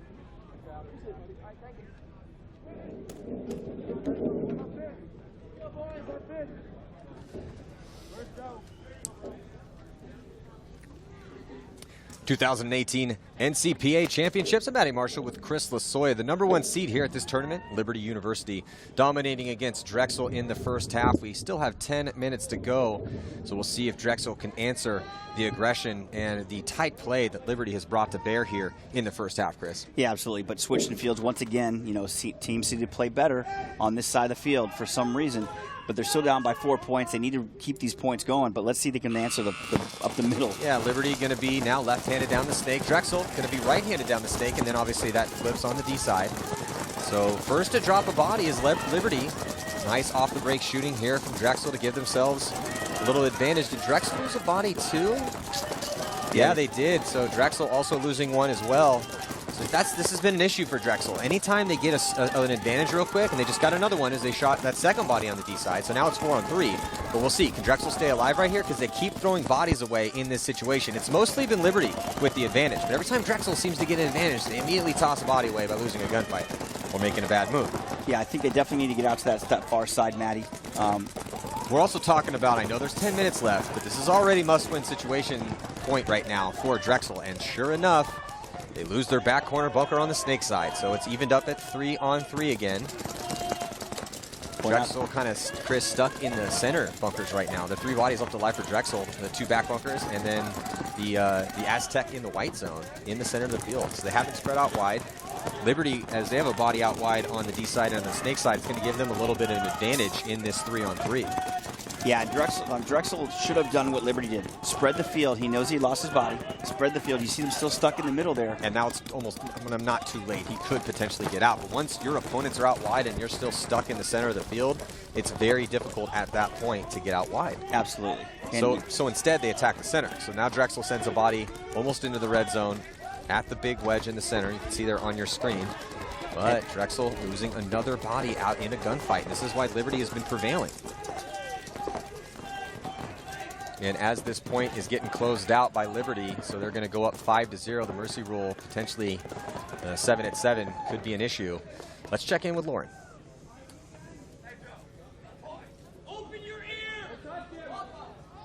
Down the strategy these guys need in order to get a point against Liberty. He said step 1, they need to get to their bunkers alive off the break and stay alive as long as they can, of course. But the second step is to try to catch the Dorito players for Liberty as early as they can to try to gain the momentum. As the players are walking off, the coach just yelled, open your ears. Maybe listening and communication isn't happening, but they're still trying to figure this out to get a point on the board. Yeah, if I was Coach Mike Sapanis right now, who's been in this game for a long time, former player for Drexel, we may see him up here in the booth at some point this weekend, does the paintball podcast for the NXL. He's probably shaking his head right now, going, oh my God, we can't seem to get anything right now. And you see this last player, no idea, just takes a couple there. Yeah, I think he only pulled the trigger once, which is super cool. Yeah, that was nice of him. Yeah, but that's more degrading, you know. One in the butt. It's like, hey, I could have given you a lot more, but I decided to be nice to you. But just so you know, I was right behind you. I could have torched you down, but I did not. I used to do that all the time. Super nice. No, you weren't. I'm reformed. You were the opposite of that. I think you were having this like rosy filter that you're putting on for your previous years back in the day. Perception is reality. So Liberty right now is doing everything right. Drexel just continues to struggle. We saw again in that last point. Drexel goes up a body, squander that body opportunity by getting shot out of the spot. And then happens again, they lose another body out of their bunker. So just they need to tighten up those gunfights. They're losing too many gunfights to Liberty, not allowing their players that are making moves to have any help around them. So Liberty looking like the #1 seed here in this game. And if they can put 2 more points on the board, then we will see the mercy rule come into effect again. We already saw that this morning in our first match. Was Penn State absolutely demolished Tennessee. Then we saw 2 really solid close games. NC State prevailing over UConn 4-3, and then Miami edging out Purdue 5-3. So Liberty, Miami, and NC State, Chris, from what we've seen out here so far, all look pretty good in this tournament. Absolutely. And you hit a nail on the head when you said Drexel. If you lose a guy, you've got to get outside quickly. You know, you can't get stuck in the middle like they have been, like they did, and then get shot out of the middle again. You know, hopefully they have an answer to some of these points, going all the way to the Doritos. Yeah, Liberty off the break into D1. Drexel also getting into D1, but losing that player. Liberty on the flip side able to stay alive. So another 1-body advantage here for Liberty. Drexel with 4 players left alive and no attackers in spots, stuck in that center again. So this is another issue. Liberty gets out wide, just like last point. They get out wide, Drexel can't get out wide, and that's really going to put the hurt in here on Drexel as they try to fill out to these spots. And they're stuck in the middle again. You can see actually on your screen, on the bottom right-hand side of your screen, you have 2 Drexel players still sitting in that center bunker, and now they're trapped, Maddie. And this is exactly what happened in the last point. We're finding ourselves in that situation again. There's 2 players, desperation run to get out and fill, able to get out there. So, and also able to get out wide on the snake side. So good job by Drexel. Drexel able to filter out from those center bunkers and stay alive with their 4 players to counter the moves from Liberty. The issue for for Drexel though is that Liberty is now in the red zone on the D side of the field in D3. You can also look for him to get in the snake anytime soon. And there's the move I was talking about, Maddie. Right into the snake 1. So snake 1 is hot for Liberty. They also have a player in D3, another player in D1. So Liberty's stacking up these attackers nicely, and they're going to start making moves up that center. Liberty looks good. They do. They're making some nice moves, nice control, not rushing it, spreading the field very efficiently, and shooting their lanes. They're getting at least 1 G every game on the break. Yeah, they're off the break shots are dialed in. They're winning more gunfights than they're losing by far. They're making smart secondary moves, not just in not one player, one position, across the field. Their communication is, I mean, all of the checklists, the paintball checklist that you go down, they're doing everything right now, and that's why the score is 5-0. Yeah, and look at the move like they just made. There goes Drexel on the snake. Great move, but you know, in the process of that, Liberty had filled behind their snake guy, so he has help now. Well, and I think that's just Drexel not knowing the count or not knowing where the positions are, because also, how are you going to make that move when your mirror, the back corner bunker for Liberty on the snake side, is out gunning at you? So he just basically throws his body away in a desperation fill. Oh, now Liberty, though, with a little bit of sloppy move over here on the snake side of the field, trying to get into the red zone. And now, you know, but there's still the corner guy. So mirrored up in the corner. Look for Drexel to move up to this Doritos a little harder. Very effective side, you know, the snake side, but the Doritos side is where it's at, and in the middle. Well, and the issue for Drexel is they haven't put a point on the board yet. You can see their player in D1. He's the only attacker on that side. They don't have an attacker on the snake side. They do have a body on that side in the back corner bunker, but it's just all Liberty. Even though they did lose that 1 body out of the snake, which is going to slow this point down a little bit, Liberty still has a 1 body advantage, an overwhelming lead, and Drexel needs to rail off 5 unanswered points in less than 5 minutes just to tie. Yeah, I just don't see that happening. I mean, we're running 2.5 minute points here. Right about, yeah. I mean, it's some longer points. There's been some quick points, but you can see Bothwell was just on your screen, and with the way that Drexel's playing, they're playing tucked in, tight in their spots because Liberty's putting so much pressure on them. So even though they need to play aggressive and they have to try to figure out a way to push forward, regardless of the situation, regardless of the fact they're down a body, because they need the points. Well, look at this, though. So Drexel clocks in, wins a gunfight. That's going to even it up, but slow this point down even more. 4 minutes and 16 seconds to go now. And Drexel had repositioned from the back Aztec up to the tower to back up his front player here on the D side. And we're looking at the back bunker on the snake side on your screen, shooting down that sideline at the man there on the bottom right-hand portion of your screen. You know, and Liberty's kind of content where they're at it. They don't seem to really want to do much. Well, yeah, well, Liberty with the body, they have 2 bodies in the red zone from the brick in the center and then also D4. So, I mean, they're looking pretty good here. And to be honest, they don't even really need to go anywhere. Yes, they did lose a game to FAU early, but they have a 5-point lead right now with only 3 minutes and 39 seconds. Liberty could just chill in their bunkers, just roll their guns. And there goes another death for Drexel as their attacker on the D side walks off. Now just 2 bodies alive for them, and now Liberty really is going to slow this down, or they could. Yeah, I mean, Drexel has to do something. I mean, they could just... They're trying. I mean, at least they're trying to make moves. They're trying to make moves. They're just making moves into guns, which at this point in time, I can't really knock them too much for because, I mean, what's your other option? Hide in your bunker and just let the other team win? That's not the good play. The one thing they can't do is get a penalty. You know, like a major penalty could really hurt them. But they ground out the last penalty pretty well. So Liberty now crawling up here into the 50 snake. And that is Austin Larson. So Larson gets the crossfield kill. Nice job by Larson. Nice crawl into the 50 snake. No one saw him. And then he gets that crossfield kill. And here comes the door about to close on Drexel's chances. Last guy gets eaten alive by Larson. So a little 2-pack there for Larson to finish this one out for Liberty as they put their Well, they will put their 6 point on the board. Don't see a concession horn from Drexel. That means they're just going to probably roll over at this point. You know, Liberty looking crisp and clean right now. Playing very, very well. Oh, yeah, Liberty looks like a favorite. Who do you think looks better, though? Do you think NC State or Miami looked better than Liberty, or maybe Penn State? It's too early to tell right now. I mean, I think that the teams that they do look the better look, like UConn, NC State looks great. Miami, Purdue, they looked okay. Penn State. Well, Penn State had another huge win over Tennessee, and you can see the replay as the last player just getting stitched up, getting a couple extra welts on him. But Penn State had a giant win against Tennessee, the biggest win we've seen out here today, but Tennessee didn't put up much of a fight. No, I want to see Penn State play somebody that's you know, a little tougher. No disrespect to Tennessee, but you know, I like to see them play like a UConn or an NC State or a Liberty and see how that goes. Yeah, I definitely looks like a timeout's being called right now here for Drexel. That's smart. Even though I believe that this ship has sailed on this match. 2 minutes left to go, down by 6. This game's over. You want to go refresh your beverage, this might be a good time to do it. But let's check in again with Lauren Kelly.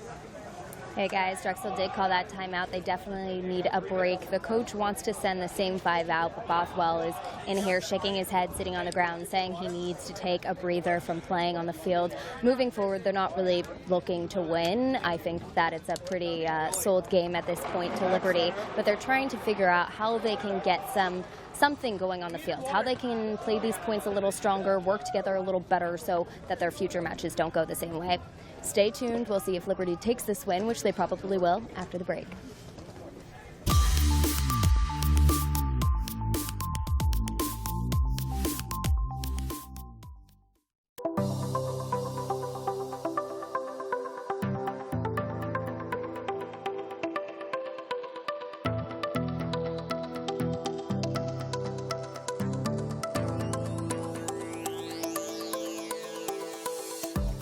At Pro Edge Paintball, we remember what it was like to purchase our first paintball gear and want to make your experience the best we can.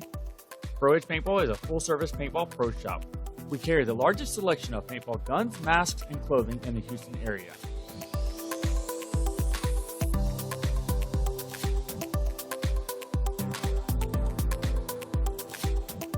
If you ever need to have your gear repaired, our staff has the knowledge and experience to get you back up and running at a fair and reasonable price. Our services include paintball gun, hopper, and air tank repairs, along with CO2 and high-pressure air tank refills.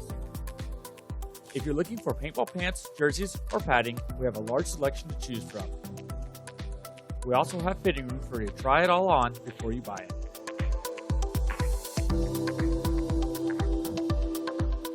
If you are ever in the market for a new paintball gun, be sure to visit ProEdgePaintball.com to see the benefits of our VIP program when you purchase your gun from our store.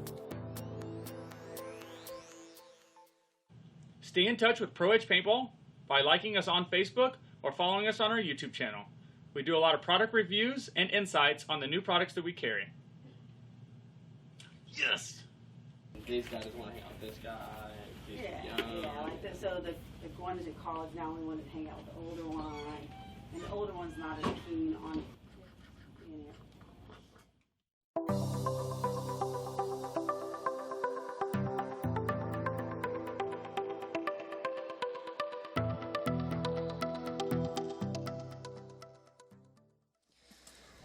And we are back, and we are also watching a dominant performance from the #1 seed here as the Liberty University Flames just demolishing Drexel. Drexel having absolutely no answer. The Dragons struggling across the board, survivability, not enough aggression. Liberty really exerting their will on Drexel and forcing what's going down out there. 1 minute and 57 seconds to go here in the second half. Also, with the 7-at-7 mercy rule here, if Liberty can score this point, that's it. Game's over, regardless of how much time's left on the clock. So Drexel wanting to win one for pride here and for point spread is, you know, we're just getting things going here in the tournaments. Day one, tomorrow's competition, and then to find out all these teams fighting to see who's going to be playing for that college paintball championship title on Sunday. On the break. Oh, a yard sale over here. Looks like, so a tough break for Liberty as he, not sure, it looks like he's okay, but Liberty University front player just, it looks like he took a core sample. His gun almost exploded. That was a yard sale and a half. Look yeah, at Drexel. I think that was Larson again.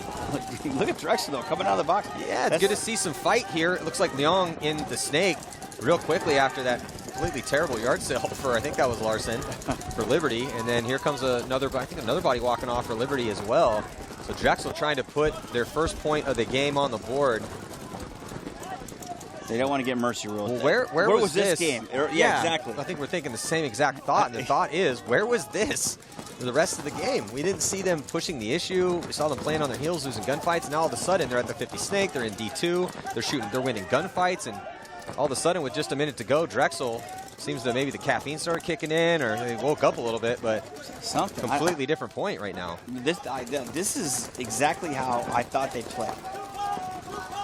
And here comes Leong trying to finish this point out. And so we're not going to see a mercy rule here. So yeah, Larson had a little bit of a yard sale over here on the snake side for Liberty, but other than that, I mean, it had 4 bodies alive, but those 4 bodies getting chewed up. Drexel, 50 snake, D2 quickly, and everyone stays alive. What a different point here for Drexel. No, that was amazing. I wish they had played like that from the very beginning. I mean, they came out strong, shot well, filled out their spots, made the secondary moves really nice and quick. I mean, that was textbook. It was textbook. Yeah, that was absolutely textbook play. Yes, they did a little bit. We can see this in replay. Let's see as he goes around and then just core samples. Gun goes a-flying. I mean, I've seen a decent amount of yard sales in my day. I thought for a second he hurt his arm, but he just, he looks like he cringed in pain, but then right after that, because his buddies were laughing at him in the pit, so he put his arms up and kind of, okay, yeah, that's a... I wouldn't exactly call that a highlight, but funny nonetheless. That's gonna be on the reel. Way to go, nerd. Oh man.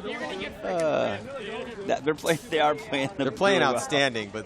But Drexel, where was this? I mean, we were asking for this the whole game, and all of a sudden, with their backs against the wall, it looked like they were going to get shut out and mercy ruled. And, yeah, again, a little bit of a gift over there. But like you were saying, they did everything right in that point. They quickly got Leong over here into the 50 on the snake side, through guns, too. Get into D2. Everyone behind them stays alive. Pretty much almost a perfect point for Drexel. Yeah. And they closed it out quickly. Well, gunfights. I think they learned something. Now, that gives them the confidence maybe to come back the next game and say, hey, man, we can actually do this. Because we were getting our butts kicked before. Yeah. But let's just do that again. Let's just keep doing that. Tournament's long. You got to have that selective amnesia. I mean, selective in the sense that, okay, let the lesson resonate, but let's not focus too much on the beating that we just took.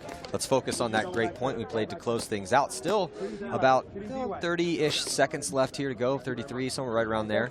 And you can see there's Coach Mike Sapanis, who should be happy with his boys for that last point. Yeah, there you go, pounds all around.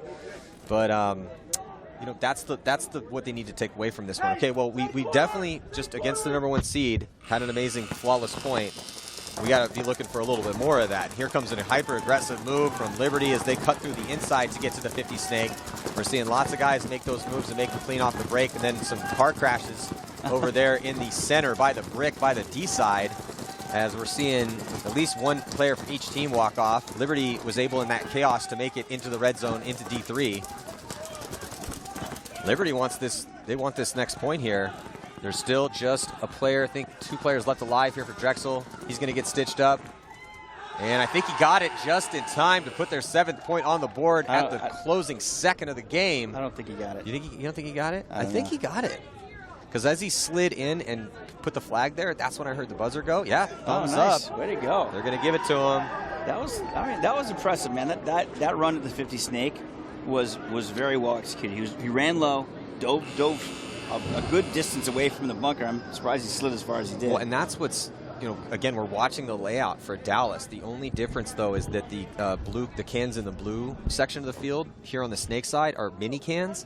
So also the white ones in the center too. So those are slightly smaller bunkers, but other than that, this is the identical layout for Dallas. So those little cans are going to change up the variables a little bit. But as far as making it off the break to certain spots, where the aggression is going to come from, how effective that D side is, we're starting to get a couple answers to these questions. D side is highly effective. Right. Seeing a lot of the points go down over there, but can't forget about the snake side. See points won through the snake side, and we've seen teams also make it up into the center off the break pretty easily. And with this layout, it's a direct drive shot right down the pipe, right down the center of the field with no bunkers in your way, which is a very unconventional field, not something I think Jason Trojan from the NXL is doing a phenomenal job of coming up with these layouts. So before we head to a lunch break, let's check in with Lauren. Hey guys, I'm here with Justin Vespa. Congratulations on that win. You guys were coming into this. You had lost your first match, correct? Yeah. And then you came into this, obviously wanting to win this one. What did you learn during that first match that helped you take this one with such a significant point spread? We learned we needed to be aggressive in the right moments, and we needed to, learn how to close out a good game. And that last one really hurt, but this one, it's got the confidence rolling again, so we're feeling good. Well, you did just that in that last point where multiple players ran down that field. Tell me what you guys saw as a team and what was running through your mind in those last few moments. Adrenaline. We're just ready to kill, It's just fun. When it's that far of a spread, everybody wants to have fun out here, so that was just a good way to end it. All right, well, congratulations to Liberty. Back to you guys. Thanks, Lauren. Yeah, big congratulations to the #1 seed, Liberty, looking phenomenal against Drexel. So stick with us here. More action coming at you from the 2018 National Collegiate Paintball Association Championships. The next match after the lunch break coming at you 2 o'clock Eastern Time. It's going to be UCF taking on FAU. We'll be back.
Yes, I want you to get up there, but I don't. Okay.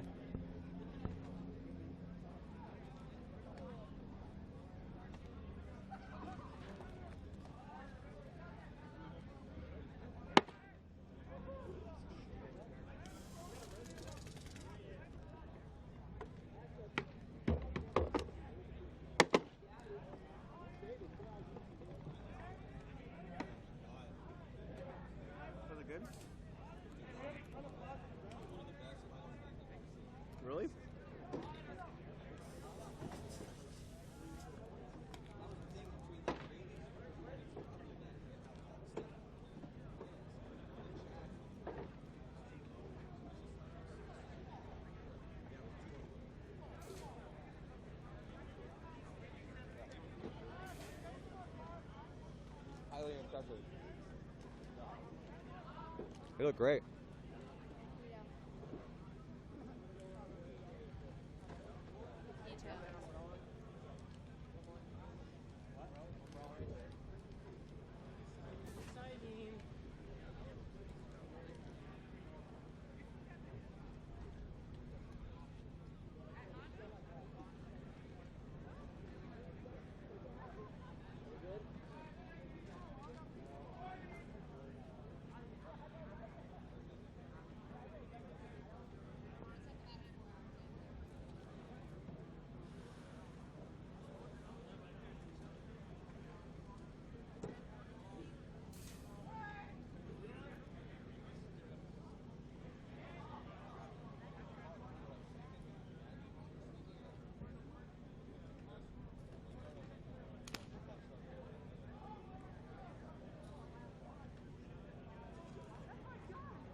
Oh yeah. So here the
where's the porta potty?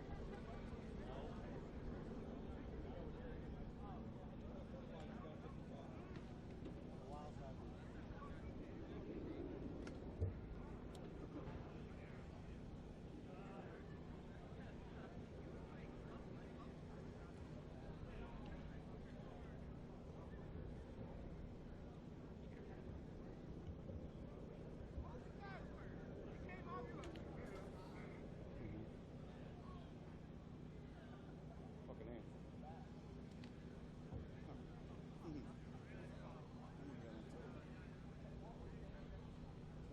You guys are okay.